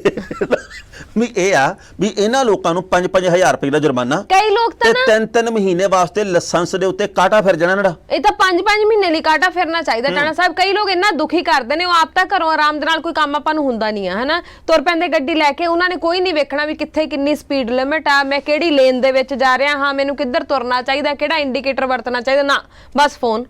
ਕਈ ਤਾਂ ਬਿਜ਼ੀ ਇੰਨੇ ਆ, ਉਹ ਚੈਟ ਹੀ ਤੁਰੀ ਜਾਂਦੇ ਕਰਨੀ ਹੁੰਦੀ ਆ ਉਹਨਾਂ ਨੇ ਹਨਾ, ਕਿਉਂਕਿ ਕੰਮ ਬਹੁਤ ਜ਼ਿਆਦਾ ਨੇ ਸਾਨੂੰ। ਤੇ ਇਹ ਜਿਹੜੇ ਵੀ ਇੰਨੇ ਕੰਮ ਆ, ਜੇ ਇਹਨਾਂ ਨੂੰ ਪੁੱਛੀਏ ਵੀ ਕੰਮ ਕਿਵੇਂ ਚੱਲਦਾ, ਕੱਖ ਨਹੀਂ ਹੈ ਹੀ, ਸਾਰਾ ਕੁਝ ਡਾਊਨ ਆ। ਬਿਲਕੁਲ ਸਾਰਾ ਕੁਝ ਬਸ ਠੰਡਾ ਪਿਆ ਹੋਇਆ ਤੇ ਬਸ ਸੜਕਾਂ ਤੇ ਤੇਲ ਫੂਕੀ ਜਾਣਗੇ ਹਨਾ, ਕੋਈ ਕੰਮ ਧੰਦਾ ਨਹੀਂ ਹੁੰਦਾ। ਕੰਮ ਠੰਡਾ ਬਹੁਤ ਆ, ਮੋਬਾਈਲ ਕੰਨ ਨਾਲੋਂ ਨਹੀਂ ਲਾਉਣਾ, ਸਮਾਂ ਸਾਡੇ ਕੋਲੇ ਹੈ ਨਹੀਂ, ਲਾਲ ਬੱਤੀ ਸੀ ਲੰਘਣੀ ਆ, ਪਾਪੂ ਟਾਟੂ ਕਰਦੇ ਜਾਣਾ। ਤੇ ਕਈ ਤਾਂ ਉਹ ਜਿਹੜੇ ਆ ਐਂਬੂਲੈਂਸ ਵਾਲੇ, ਹਾਂਜੀ, ਉਹ ਵੀ ਲਵਾਏ ਹੂਟਰ, ਹਾਂਜੀ ਕਈਆਂ ਨੇ ਲਵਾਏ ਹੋਇਆ। ਤੁਹਾਨੂੰ ਭੁਲੇਖਾ ਪੈਂਦਾ ਮਗਰ ਐਂਬੂਲੈਂਸ ਆ ਰਹੀ ਹੈ, ਪਰ ਕੋਲ ਦੀ ਸ਼ੂ ਕਰਕੇ ਫਿਰ ਦੰਦੀਆਂ ਜੀਆਂ ਕੱਢ ਕੇ ਲੰਘ ਜਾਂਦੇ ਨੇ। ਐਂਬੂਲੈਂਸ ਦੇ ਉੱਤੇ ਬਿਮਾਰ ਬੰਦੇ ਨੂੰ ਲੈ ਕੇ ਜਾਂਦੇ ਵੀ ਇਹਦੀ ਜ਼ਿੰਦਗੀ ਨੂੰ ਖਤਰਾ। ਜਿਹੜੇ ਇਹ ਲੋਕ ਲਵਾ ਕੇ ਰੱਖਦੇ ਵੀ ਚੰਗੇ ਭਲੇ ਹੈਗੇ, ਇਹ ਅਸਲ 'ਚ ਦਿਮਾਗੀ ਤੌਰ ਤੇ ਬਿਮਾਰ ਆ। ਬਿਲਕੁਲ। ਇਹਨਾਂ ਦਿਮਾਗੀ ਤੌਰ ਤੇ ਬਿਮਾਰਾਂ ਦਾ ਵੀ ਇਲਾਜ ਆ ਜਿਹੜਾ ਉਹ 5000 ਰੁਪਏ ਦੇ ਚਲਾਨ ਦੇ ਨਾਲ ਕਰਨਾ ਚਾਹੀਦਾ। ਤੇ ਹੁਣ ਮੇਰੀ ਬੇਨਤੀ ਇਹ ਆ ਵੀ ਪੁਲਿਸ ਕਰਮਚਾਰੀਆਂ ਨੂੰ, ਟ੍ਰੈਫਿਕ ਦੇ ਮੁਲਾਜ਼ਮਾਂ ਨੂੰ ਵੀ ਨਿਯਮਤਾ ਗਏ ਬਣ, ਹੁਣ ਆ ਕੇ ਕਿਸੇ ਨੇ ਮੰਤਰੀ ਸਾਹਿਬ ਦਾ ਚਲਾਨ ਕੱਟਣਾ ਨਹੀਂ, ਕੱਟਣਾ ਤੁਸੀਂ ਆ। ਹੁਣ ਸਖਤੀ ਨਾਲ ਇਹ ਨਿਯਮ ਲਾਗੂ ਕਰਿਓ। ਤੇ ਜਿਹੜਾ ਬੰਦਾ ਇਹ ਕਵੇ ਲੈ ਸੜਕਾਂ ਕਿਹੜਾ ਚੰਗੀਆਂ, ਉਹਨੂੰ ਕਹੇ ਜੇ ਸੜਕ ਚੰਗੀ ਹੁੰਦੀ ਤਾਂ ਹੈਲਮਟ ਭੱਜ ਕੇ ਆ ਜਾਂਦਾ। ਸਾਡੇ ਕੋਲੇ ਬਹਾਨੇ ਬਹੁਤ ਆ। ਸੜਕਾਂ ਵਾਲਾ ਮਹਿਕਮਾ ਸੜਕ ਵਧੀਆ ਬਣਾਵੇ, ਚਲਾਨ ਕੱਟਣ ਵਾਲਾ ਬੇਕ ਮੈਂ ਚਲਾਨ ਵਧੀਆ ਨਾਲੇ ਕੱਟੇ। ਗੱਲ ਇਹ ਟੈਣਾ ਸਾਹਿਬ, ਜੇ ਸੜਕਾਂ ਨਹੀਂ ਚੰਗੀਆਂ ਤਾਂ ਉਲਟਾ ਸਾਨੂੰ ਹੈਲਮਟ ਜ਼ਰੂਰ ਪਾਉਣਾ ਚਾਹੀਦਾ, ਕਿਉਂਕਿ ਡਿੱਗ ਕੇ ਸੱਟ ਫੇਟ ਤਾਂ ਇੱਥੇ ਹੀ ਲੱਗਣੀ ਹੈ ਨਾ। ਕੱਲ 5 ਜਣੇ ਇੱਕ ਮੋਟਰਸਾਈਕਲ ਤੇ ਬੈਠੇ ਬਰੀਕ ਬਰੀਕ ਜੇ, ਤੇ ਮੈਂ ਕਿਹਾ ਅੱਧਾ ਮਹੱਲਾ ਮੋਟਰਸਾਈਕਲ ਤੇ ਲਈ ਜਾਂਦਾ ਇਹ, ਤੇ 2-3 ਜਣੇ ਦੀਆਂ ਧੌਣਾ ਐ ਨਿਕਲ ਗਿਆ ਵੀ ਵੇਹਨੇ ਆ ਪਤਾ ਨਹੀਂ ਕੀ ਆ। ਸੁਧਰੋ ਬਈ ਸੁਧਰੋ, ਇਹ ਜ਼ਿੰਦਗੀ ਬਹੁਤ ਜ਼ਿਆਦਾ ਕੀਮਤੀ ਆ। ਬਹੁਤ ਸਾਰੀਆਂ ਅਸੀਂ ਦੇਖਦੇ ਹਾਂ ਅਖਬਾਰਾਂ 'ਚ ਪੜ੍ਹਦੇ ਹਾਂ ਦੁਰਘਟਨਾਵਾਂ ਜਿਹੜੀਆਂ ਵਾਪਰ ਜਾਂਦੀਆਂ ਨੇ ਤੇ ਬਾਅਦ ਵਿੱਚ ਸਿਰਫ ਹੱਥ 'ਚ ਪਛਤਾਵਾ ਹੀ ਰਹਿ ਜਾਂਦਾ, ਹੋਰ ਕੁਝ ਨਹੀਂ। ਇਸ ਲਈ ਸੁਧਰ ਜਾਓ। ਆ ਵਧੀਆ ਹੈਲਮਟ 1000 ਰੁਪਏ ਦਾ ਆਉਂਦਾ, ਉਹ ਲਓ, ਉਹਦੇ ਨਾਲ ਸਿਰ ਵੀ ਬਚਦਾ, ਟੌਰ ਵੀ ਬਣਦੀ ਹੈ, ਕਿਉਂਕਿ ਵਧੀਆ ਹੈਲਮਟ ਪਾਇਆ ਹੋਇਆ ਬੰਦੇ ਦੀ ਟੌਰ ਜੀ ਲੱਗਦੀ ਹੈ ਨਾ, ਤੇ ਨਾਲੇ ਤੁਹਾਡੀ ਸੁਰੱਖਿਆ ਵੀ ਹੁੰਦੀ ਹੈ ਤੇ ਨਾਲੇ ਚਲਾਨ ਤੋਂ ਬਚਦੇ। ਬਿਲਕੁਲ ਸਹੀ ਗੱਲ ਆ। ਇਸ ਕਰਕੇ ਵੀ ਇਹ ਭਾਰਤ ਦੇ ਵਿੱਚ ਹੀ ਆ ਵੀ ਸਾਨੂੰ ਇਦਾਂ ਦੀਆਂ ਗੱਲਾਂ ਕਹਿਣੀਆਂ ਪੈਂਦੀਆਂ। ਬਾਹਰਲੇ ਮੁਲਕਾਂ ਦੇ ਵਿੱਚ ਤਾਂ ਲੋਕਾਂ ਦੇ ਸੁਭਾਅ ਦੇ ਵਿੱਚ ਹੀ ਇਹ ਗੱਲਾਂ ਹੈਗੀਆਂ। ਸੋ ਬੇਨਤੀ ਇੱਕ ਜ਼ਰੂਰੀ ਇਹ ਵੀ ਹੈ ਵੀ ਬੱਚਿਆਂ ਨੂੰ ਪਾਠਕ੍ਰਮ ਦੇ ਵਿੱਚ ਹੀ ਟ੍ਰੈਫਿਕ ਨਿਯਮਾਂ ਦਾ ਪਾਲਣ ਕਿਵੇਂ ਕਰਗੇ, ਇਮਾਨਦਾਰੀ ਦਾ ਕਿਵੇਂ ਪੱਲਾ ਫੜਗੇ, ਅਸੀਂ ਬਤੌਰ ਇਨਸਾਨ ਕਿਵੇਂ ਕੁਝ ਕਰਗੇ, ਇਹ ਵੀ ਕੁਝ ਸਿਖਾ ਗਿਆ। ਸਾਰੀ ਉਮਰ ਸਿਖਾਈ ਜਾਂਦੇ ਕੌਣ ਕਿਹਦੇ ਨਾਲ ਲੜ ਪਿਆ ਤੇ ਫਿਰ ਉਹ ਆਪਸ ਚ ਲੜੀ ਜਾਂਦੇ ਆ ਜੀ, ਵੀ ਉਹਨਾਂ ਗੱਲਾਂ ਦੇ ਨਾਲ ਨਾਲ ਨਵੇਂ ਦੌਰ ਦੀਆਂ ਗੱਲਾਂ ਵੀ ਸਿਖਾਓ। ਉਹ ਵੀ ਹਾਜ਼ਰ ਹੈ ਜੱਜ ਦਾ ਵਿਚਾਰ। ਹਰਮਨ ਜੀ, ਚੀਨ ਇੱਕ ਇਹੋ ਜਿਹਾ ਦੇਸ਼ ਆ ਜਿਹੜਾ ਸਾਰੇ ਦੇ ਸਾਰੇ ਅਵੱਲੇ ਕੰਮ, ਮੈਂ ਨਾ ਵੀ ਜਿਹੜੀ ਵੀ ਚੀਜ਼ ਵੇਖਦੇ ਆ ਉਹ ਚਿੰਗੜ ਭਿੰਗਾ ਜਾਂ ਪਤਾ ਨਹੀਂ ਕੀ ਖਾਂਦੇ ਆ। ਪਰ ਨਾ ਗੱਲ ਇਹ ਟਾਣਾ ਸਾਹਿਬ ਵੀ ਚੀਨ ਦੇ ਵਿੱਚ ਟੈਕਨੋਲੋਜੀ ਵੀ ਬਹੁਤ ਵਧੀਆ ਹੈ, ਤਕਨੀਕ ਤਾਂ ਹੈਗੀ ਬਹੁਤ ਅੱਗੇ, ਪਰ ਜਦੋਂ ਕੇਕੜੇ ਚ ਮਾਰ ਕੇ ਸਲਾਈ ਜੀ ਖਾਂਦੇ ਆ ਨਾ, ਉਦੋਂ ਐ ਲੱਗਦਾ ਵੀ ਕੁੱਜੀ ਚ ਕੀ ਪਾਈ ਫਿਰਦੇ ਇਹ। ਉਹ ਵਿੱਚ ਨਾ ਕਾਕਰੋਚ ਜਾਂ ਐਂ ਜ ਕਰਦਾ ਫਿਰਦਾ ਐਂ ਜ ਕਰਕੇ, ਇਹ ਮਾਰਦੇ ਸਲਾਈ। ਚਲੋ ਮੈਂ ਵੀਡੀਓ ਦੇਖੀਆਂ, ਕੌੜਾ ਭਰੀ ਬੈਠੇ ਅਕਰਣੇ ਹੋ ਜੇ ਸਮਾਨ ਦਾ। ਅੱਛਾ, ਕੜਾ ਹਰੇਕ ਦਾ ਆਪੋ ਆਪਣਾ ਖਾਣ ਦਾ ਸਿਸਟਮ ਹੁੰਦਾ ਟਾਣਾ ਸਾਹਿਬ। ਇੱਥੇ ਕਈ ਪੁਲ ਖਾ ਜਾਂਦੇ, ਇਮਾਰਤਾਂ ਖਾ ਜਾਂਦੇ ਆ, ਉਹਦੇ ਨਾਲ ਤਾਂ ਉਹੀ ਚੰਗੇ ਆ ਜਿਹੜੇ ਵਿਚਾਰੇ ਆਪਣੇ ਹੱਕ ਹਲਾਲ ਦੇ ਕੇਕੜੇ ਲੈ ਕੇ ਖਾਂਦੇ ਆ। ਵੀਡੀਓ ਦੇਖੀ, ਮੁੰਡਾ ਕੁੜੀ ਬੈਠੇ ਆ, ਮੈਂ ਕਿਹਾ ਵੀ ਹੁਣ ਇਹ ਵੀ ਨਹੀਂ ਪਤਾ ਲੱਗਦਾ ਵੀ ਭਾਈ ਰਿਸ਼ਤੇ ਚ ਕੀ ਆ ਇਹ ਟੋਪਾ ਨਹੀਂ ਚੀਰੋ ਇੰਜ ਕਰਕੇ ਤੇ ਕੇਕੜਾ ਜਾ ਖਾ ਗਈ। ਔਰ ਇਹ ਪੱਤਰ ਰੁਮੰਦਾ ਉਹ ਤਾਂ ਚੀਟੋ। ਅੱਛਾ, ਤੁਸੀਂ ਚਾਈਨੀਜ਼ ਸਿੱਖ ਗਏ ਹੋ? ਉਹ ਵਿੱਚ ਇੰਜ ਕਰੀ ਜਾਣ ਤੇ ਉਹਦੇ ਨਾਲ ਉਹ ਲਿਖਿਆ ਵੀ ਆਵੇ ਇੰਜ ਕਰਕੇ ਨਾ ਕੁਛ ਇੰਜ ਨਿਸ਼ਾਨ, ਉਹਨਾਂ ਦੀ ਜਿਹੜੀ ਭਾਸ਼ਾ ਹੈ, ਉਹਨਾਂ ਦੀ ਭਾਸ਼ਾ। ਹੁਣ ਮੈਨੂੰ ਤਾਂ ਸਮਝ ਨਹੀਂ ਆਉਂਦੀ, ਮੈਂ ਕਿਹਾ ਵੀ ਸ਼ਾਇਰੇ ਦੱਸਦੇ ਹੁਣ ਵੀ ਭਾਈ ਇਹ ਕੇਕੜੇ ਚ ਪਾਇਆ ਕੀ ਆ। ਹੋ ਸਕਦਾ ਹੈ ਦੱਸ ਦਿਓ। ਦਾਲ ਚੀਨੀ ਪਾਈ ਅਸੀਂ, ਤੇਜ ਪੱਤਾ ਪਾਇਆ, ਇਹ ਚ ਦੇਗੀ ਮਿਰਚ ਪਾ ਲਈ ਅਸੀਂ। ਅੱਛਾ, ਕੀ ਪਤਾ ਇਹ ਦੱਸਦੇ ਹੁਣ। ਠੀਕ ਹੈ ਠੀਕ ਹੈ। ਹਾਂ, ਪਰ ਆਪਾਂ ਨੂੰ ਚੀਨ ਕਿਉਂ ਚੇਤੇ ਆਇਆ? ਚੀਨ ਮੈਨੂੰ ਤਾਂ ਚੇਤੇ ਆਇਆ ਵੀ ਉੱਥੇ ਨਾ ਇੱਕ ਬੰਦੇ ਨੇ ਕੀਤੀ ਚੋਰੀ ਕਿਸੇ ਦੇ ਘਰ। ਅੱਛਾ ਜੀ। ਉਹ ਫਲੈਟ ਫਲੂਟ ਸੀਗੇ ਬੰਦ ਪਿਛਲੇ ਕਈ ਦਿਨਾਂ ਤੋਂ। ਉਹ ਤਾਕੀ ਠਣੀ ਚੋਰ ਆ ਗਿਆ ਅੰਦਰ। ਅੱਛਾ। ਸਮਾਨ ਸਮੂਨ ਵਾਵਾ ਚੱਕ ਕੇ ਲੈ ਗਿਆ। ਲਓ ਜੀ, ਜਦੋਂ ਉਹ ਘਰ ਦੇ ਆਏ ਤੇ ਉਹਨਾਂ ਨੇ ਦੇਖਿਆ ਵੀ ਸਮਾਨ ਤਾਂ ਵਿੱਚ ਪੰਜੀ ਦਾ ਨਹੀਂ ਛੱਡਿਆ। ਅੱਛਾ ਜੀ। ਉਹਨਾਂ ਨੇ ਪੁਲਿਸ ਕੋਲੇ ਸ਼ਿਕਾਇਤ ਕੀਤੀ। ਪੁਲਿਸ ਨੇ ਫਿਰ ਕੀਤੀ ਆ ਕੇ ਖੋਜ ਵੀ ਭਾਈ ਹੋਇਆ ਕੀ ਹੋਊਗਾ। ਲਓ ਜੀ, ਉਹਨਾਂ ਨੂੰ ਲੱਭੇ ਨਾ ਕੋਈ ਸੁਰਾਗ। ਉਹ ਵਿੱਚੋਂ ਆਂਡੇ ਉਂਡੇ ਵੀ ਸਾਰੇ ਖਾ ਗਿਆ ਫਰਿੱਜ ਚੋਂ ਕੱਢ ਕੇ। ਜੋ ਜੂਸ ਜਾਸ ਪਿਆ ਸੀਗਾ, ਦਾਰੂ ਸ਼ਾਰੂ ਪਈ ਸੀ, ਮਤਲਬ ਪੂਰੀ ਟੌਰ ਨਾਲ ਰਹਿ ਕੇ ਗਿਆ ਉਹ 5-7 ਘੰਟੇ। ਉਹਨੂੰ ਪਤਾ ਹੋਏਗਾ ਵੀ ਇੱਥੇ ਕਿਸੇ ਨੇ ਆਉਣਾ ਨਹੀਂ। ਲਓ ਜੀ, ਇੱਕ ਨਾ ਉਹ ਜਿਹੜੀ ਤਾਕੀ ਦੇ ਕੋਲੇ ਜਿੱਥੇ ਉਹਨੇ ਟੱਪਿਆ ਸੀ ਵਿੱਚੋਂ, ਉੱਥੇ ਇੱਕ ਮੱਛਰ ਮਰਿਆ ਪਿਆ, ਕੰਧ ਦੇ ਨਾਲ ਚੁੰਬੜਿਆ ਪਿਆ। ਅੱਛਾ ਜੀ। ਡੇਂਗੂ ਵਾਲਾ ਨਹੀਂ ਹੁੰਦਾ ਜਿਹੜੇ ਭੂੰ ਭੂੰ ਕਰਦਾ ਫਿਰਦਾ, ਉਹ ਕਿਤੇ ਕੰਧ ਨਾਲ ਚੁੰਬੜਿਆ ਤੇ ਉਹਦੇ ਨਾਲ ਕਹਿੰਦੇ ਵੀ ਮਾੜਾ ਜਿਹਾ ਖੂਨ ਵੀ ਲੱਗਾ। ਠੀਕ। ਆਪਾਂ ਜਿੱਥੇ ਮਾਰਦੇ ਗਏ ਤੇ ਉਹ ਫਿਰ ਮੱਛਰ ਨਹੀਂ ਮਰ ਜਾਂਦਾ ਤੇ ਨਾਲ ਖੂਨ ਲੱਗਦਾ। ਉਹਨਾਂ ਨੇ ਉਸ ਖੂਨ ਦਾ ਨਮੂਨਾ ਲੈ ਲਿਆ। ਅੱਛਾ ਜੀ। ਲਓ ਜੀ, ਉਹਨਾਂ ਨੇ ਡੀਐਨਏ ਕੀਤਾ। ਇਧਰੋਂ ਇਹਦਾ ਡੀਐਨਏ, ਉਧਰੋਂ ਉਹਦਾ ਡੀਐਨਏ। ਜਿਹੜੇ ਚੋਰ ਚਾਰ ਪਿਛਲੇ ਸਮੇਂ ਦੇ ਵਿੱਚ ਫੜੇ ਸੀਗੇ ਜਾਂ ਫੜਦੇ ਆ, ਉਹ ਪਤਾ ਲੱਗਾ ਵੀ ਇੱਕ ਚੋਰ ਦੇ ਨਾਲ ਉਹਦਾ ਡੀਐਨਏ ਮੈਚ ਕਰ ਗਿਆ। ਹਾਂ, ਦੰਦੀ ਜਿਹੜੀ ਵੱਡੀ ਹੋਣੀ ਉਹਨੇ। ਹਾਂਜੀ, ਕੁਛ ਇਦਾਂ ਦੀ ਗੱਲ ਸੀ ਕਿ ਚੋਰ ਫੜ ਲਿਆ। ਉਹ ਕਿੱਡੀ ਤਕਨੀਕ ਆ, ਮੈਂ ਤਾਂ ਹੈਰਾਨ ਰਹਿ ਗਿਆ। ਪੁਲਿਸ 'ਚ ਕਿੰਨੀ ਸ਼ਿੱਦਤ ਆ ਚੋਰ ਫੜਨ ਦੀ। ਤੇ ਕਿਤੇ ਸਾਡੇ ਹੁੰਦਾ ਫਿਰ ਲੱਗਦਾ ਪਤਾ। ਅੱਛਾ, ਹੁਣ ਤੁਸੀਂ ਮੱਛਰ ਮਿੱਧੇਗਾ। ਹਾਂ, ਹੁਣ ਅਸੀਂ ਮੱਛਰਾਂ 'ਚ ਲੱਭੀਏ ਡੀਐਨਏ। ਹੁਣ ਮੱਛਰਾਂ 'ਚ ਲੱਭੇਗਾ, ਬੰਦਾ ਬਣ ਕੇ ਮੰਨ ਜਾ। ਜਦੋਂ 2 ਕਪਟੇ ਪੈਣੇ ਸੀ ਉਹਨੇ ਵੈਸੇ ਕਰਨ ਨਾਲ ਦੇ 'ਚ ਵੀ ਮੈਂ ਹੀ ਕੀਤੀ ਸੀ। ਅੱਜ ਕੱਲ ਤਾਂ ਪਟੇ ਵੀ ਕਹਿੰਦੇ ਮਸ਼ੀਨ ਤੇ ਆ, ਉਹ ਬੰਦ ਕਰਦਿਆਂ ਕਰਦੇ 5-7 ਵੱਜ ਜਾਂਦੇ ਆ। ਮਤਲਬ ਉਹਨਾਂ ਨੇ ਇਹੋ ਜੀ ਖੋਜ ਕਰ ਲਈ, ਮੈਂ ਤਾਂ ਹੈਰਾਨ ਹੋ ਗਿਆ। ਬਈ ਕਮਾਲ ਦੀ ਗੱਲ ਆ। ਵੈਸੇ ਵੀ ਟਾਣਾ ਸਾਹਿਬ ਬਹੁਤ ਸਾਰੀਆਂ ਚੀਜ਼ਾਂ ਤੁਸੀਂ ਕਿਤੇ ਦੇਖੋ ਨਾ ਤੇ ਕਈ ਮਸ਼ੀਨਾਂ ਇਹੋ ਜਿਹੀਆਂ ਬਣਾਈਆਂ ਨੇ ਕਿ ਘਰ 'ਚ ਵਰਤਣ ਵਾਲੀਆਂ ਚੀਜ਼ਾਂ ਇਹੋ ਜਿਹੀਆਂ ਉਹਨਾਂ ਨੇ ਬਣਾਈਆਂ ਨੇ ਜਿਹੜੀਆਂ ਬੰਦਾ ਸੋਚਦਾ ਵੀ ਵਾਹ ਕਮਾਲ ਕਰ ਦਿੱਤੀ। ਕਿੰਨੀ ਛੇਤੀ ਕੰਮ ਹੁੰਦੇ ਨੇ ਸਾਰੇ। ਪਤਾ ਹੀ ਨਹੀਂ ਭਾਈ ਕੀ ਕਰੀ ਜਾਂਦੇ ਆ। ਤਕਨੀਕ 'ਚ ਤਾਂ ਬਹੁਤ ਅੱਗੇ ਨੇ ਉਹ। ਹਾਂ, ਉਹ ਕਰੋਨਾ 'ਚ ਵੀ ਅੱਗੇ ਰਹੇ ਆ। ਇਹ ਤਾਂ ਹੈ। ਚਲੋ, ਉਹ ਕਈ ਪੁੱਠੇ ਸਿੱਧੇ ਕੰਮਾਂ 'ਚ ਅੱਗੇ ਆ। ਉਹਨਾਂ ਨੇ ਕਈਆਂ ਨੂੰ ਅੱਗੇ ਲਾ ਲਿਆ ਸੀ ਕਰੋਨਾ 'ਚ। ਹਾਂ, ਬਿਲਕੁਲ। ਤੇ ਅਗਲੀ ਗੱਲ ਇਹ ਵੀ ਉਹਨਾਂ ਦੀ ਕਿਹੜਾ ਪਛਾਣ ਆਉਂਦੀ ਆ। ਨੀਂਦਰੇ 'ਚ ਹੁੰਦੇ ਆ। ਐ ਨਹੀਂ ਕਹੀਦਾ ਟਾਣਾ ਸਾਹਿਬ, ਉਹਨਾਂ ਦੇ ਆਪਣੇ ਨੈਣ ਨਕਸ਼ ਨੇ। ਫਿਰ ਸਾਰੇ ਇੱਕੋ ਜਗ੍ਹਾ ਤੋਂ ਆ ਤੇ ਉਧਰਲਾ ਕੋਈ ਹੋਏਗਾ ਵੀ ਜੋ ਉੱਥੋਂ ਦਾ ਕਹਿ ਲੋ ਵੀ ਜੋ এনवायरमेंट ਆ ਜਾਂ ਕਹਿ ਲੋ ਵੀ ਜੋ ਉੱਥੋਂ ਦਾ ਆਬੋ ਹਵਾ ਜਿਹੋ ਜਿਹੀ ਹੈ, ਕੁਝ ਹੋਏਗਾ ਉਹਦਾ ਫਰਕ। ਐ ਕਿਸੇ ਦੇ ਦੇਖ ਦੇ ਉੱਤੇ ਕਦੇ ਨਹੀਂ ਕੋਈ ਵੀ ਗੱਲ ਕਹੀਦੀ। ਅੱਛਾ, ਹਾਂ, ਮਾੜੀ ਗੱਲ। ਮੈਂ ਹੈਗਾ ਤੇ ਉਹ ਵੀ ਰਾਤ ਨੂੰ ਖਬਰਾਂ ਪੜ੍ਹਦੇ ਆ ਨੀਂਦਰੇ 'ਚ ਆਹੋ। ਉਹ ਵੀ ਹਾਜ਼ਰ ਹੈ ਜੱਜ ਦਾ ਵਿਚਾਰ। ਹਰਮਨ ਜੀ, ਸਿੱਧੂ ਮੂਸੇਵਾਲੇ ਦੇ ਪਿੰਡ ਦੇ ਵਿੱਚ ਜਿੱਥੇ ਕਿ ਸੰਸਕਾਰ ਕੀਤਾ ਗਿਆ ਜੀ, ਉੱਥੇ ਇੱਕ ਬੁੱਤ ਆ ਜਿਹੜਾ ਉਹ ਸਥਾਪਿਤ ਕੀਤਾ ਗਿਆ, ਆਦਮਕਦ ਬੁੱਤ ਜੀ। ਉੱਥੇ ਵੱਡੀ ਗਿਣਤੀ ਦੇ ਵਿੱਚ ਲੋਕ ਫੇਰ ਪ੍ਰਸ਼ੰਸਕ ਇਕੱਤਰ ਹੋਏ ਆ ਤੇ ਸਿੱਧੂ ਮੂਸੇਵਾਲੇ ਦੇ ਬਾਪ ਨੇ ਤੇ ਮਾਤਾ ਨੇ ਖੁੱਲ੍ਹ ਕੇ ਗੱਲ ਕਹੀ ਆਪਣੇ ਦਿਲ ਦੀ। ਜੀ, ਮਾਂ ਨੇ ਪਹਿਲੀ ਵਾਰ ਇਹ ਗੱਲ ਕਹੀ ਆ ਵੀ ਕਈ ਲੋਕ ਮੂੰਹ ਲਪੇਟ ਕੇ, ਮੂੰਹ ਲੁਕੋ ਕੇ ਆਪਦੀ ਪਛਾਣ ਨੂੰ ਲੁਕੋ ਕੇ ਤੇ ਇੰਟਰਵਿਊ ਦਿੰਦੇ ਅੱਜ ਕੱਲ੍ਹ ਵੀ ਭਾਈ ਅਸੀਂ ਇਸ ਗੱਲ ਕਰਕੇ ਮਾਰਿਆ ਸਿੱਧੂ ਨੂੰ, ਅਸੀਂ ਤਾਂ ਕਤਲ ਕੀਤਾ ਸਿੱਧੂ ਦਾ। ਇਹਨਾਂ ਦੇ ਵਿੱਚ ਇੰਨੀ ਹਿੰਮਤ ਨਹੀਂ ਜਿਹੜੇ ਕਿ ਨੰਗੇ ਮੂੰਹ ਆ ਕੇ ਸਾਹਮਣੇ ਗੱਲ ਕਰ ਸਕਣ। ਉਹ ਨੰਗੇ ਮੂੰਹ ਆ ਕੇ ਗੱਲ ਕਰਨ ਤਾਂ ਪਤਾ ਲੱਗੇ। ਆਪਦੀ ਪਛਾਣ ਨੂੰ ਲੁਕੋ ਕੇ ਜੋ ਮਰਜ਼ੀ ਕਹੀ ਜਾਂਦੇ ਆ, ਇਹਦੀ ਤੋਕੀ ਬਣਦੀ ਆ। ਫਿਰ ਸਿੱਧੂ ਮੂਸੇਵਾਲੇ ਦੇ ਪਿਤਾ ਨੇ ਇਹ ਗੱਲ ਕਹੀ ਆ ਵੀ ਦੁੱਖ ਸਾਨੂੰ ਇਸ ਗੱਲ ਦਾ ਵੀ ਸਾਡੇ ਪੁੱਤ ਨੇ ਕਦੇ ਮੁੜਨਾ ਨਹੀਂ, ਪਰ ਸਾਨੂੰ ਥੋੜੀ ਜਿਹੀ ਇਸ ਗੱਲ ਦੀ ਤਸੱਲੀ ਆ ਵੀ ਸਾਡੇ ਮੁੰਡੇ ਨੂੰ ਲੋਕ ਅੱਜ ਵੀ ਚੇਤੇ ਕਰਦੇ। 2 ਮਹੀਨੇ ਹੋਣ ਵਾਲੇ ਆ ਤੇ ਲੋਕ ਉਨੀ ਹੀ ਵੱਡੀ ਗਿਣਤੀ ਦੇ ਵਿੱਚ ਹਰ ਰੋਜ਼ ਆਉਂਦੇ ਦੁੱਖ ਸੁੱਖ ਸਾਂਝਾ ਕਰਨ ਦੇ ਲਈ। ਫਿਰ ਉਹਨਾਂ ਨੇ ਇਹ ਗੱਲ ਕਹੀ ਆ ਵੀ 2 ਕਰੋੜ ਰੁਪਈਆ ਪੇਸ਼ਕਸ਼ ਕੀਤੀ ਸੀ ਸਿੱਧੂ ਨੇ ਵੀ ਭਾਈ ਤੁਸੀਂ ਮੇਰਾ ਕੋਈ ਨੁਕਸਾਨ ਨਾ ਕਰਿਓ, ਜਾ ਕੇ ਸਹੁੰ ਖਾ ਲਓ। ਕੋਈ 2 ਕਰੋੜ ਰੁਪਈਏ ਵਾਲੀ ਪੇਸ਼ਕਸ਼ ਨਹੀਂ ਸੀ ਕੀਤੀ। ਕਿਸੇ ਦਾ ਸਾਡੇ ਪੁੱਤ ਨੇ ਕੁਝ ਵਿਗਾੜਿਆ ਨਹੀਂ ਸੀ। ਇਹ ਜਾਣਬੁੱਝ ਕੇ ਸਾਡੇ ਪੁੱਤ ਦਾ ਅਕਸ ਖਰਾਬ ਕਰਨ ਦੀਆਂ ਕੋਸ਼ਿਸ਼ਾਂ ਹੈਗੀਆਂ ਤੇ ਇਦਾਂ ਦਾ ਕੁਝ ਨਾ ਕੀਤਾ ਜਾਵੇ। 200 ਬੰਦਾ ਲੈ ਕੇ ਤੁਸੀਂ ਪੇਸ਼ੀ ਭੁਗਤਣ ਜਾਂਦੇ ਆ ਤੇ ਸਾਡਾ ਮੁੰਡਾ ਕੱਲਾ ਜਿਹੜਾ ਉਹ ਗੱਡੀ ਦੇ ਵਿੱਚ ਸਵਾਰ ਹੋ ਕੇ ਕਦੇ ਕਿਤੇ ਵੀ ਜਾਂਦਾ ਸੀਗਾ।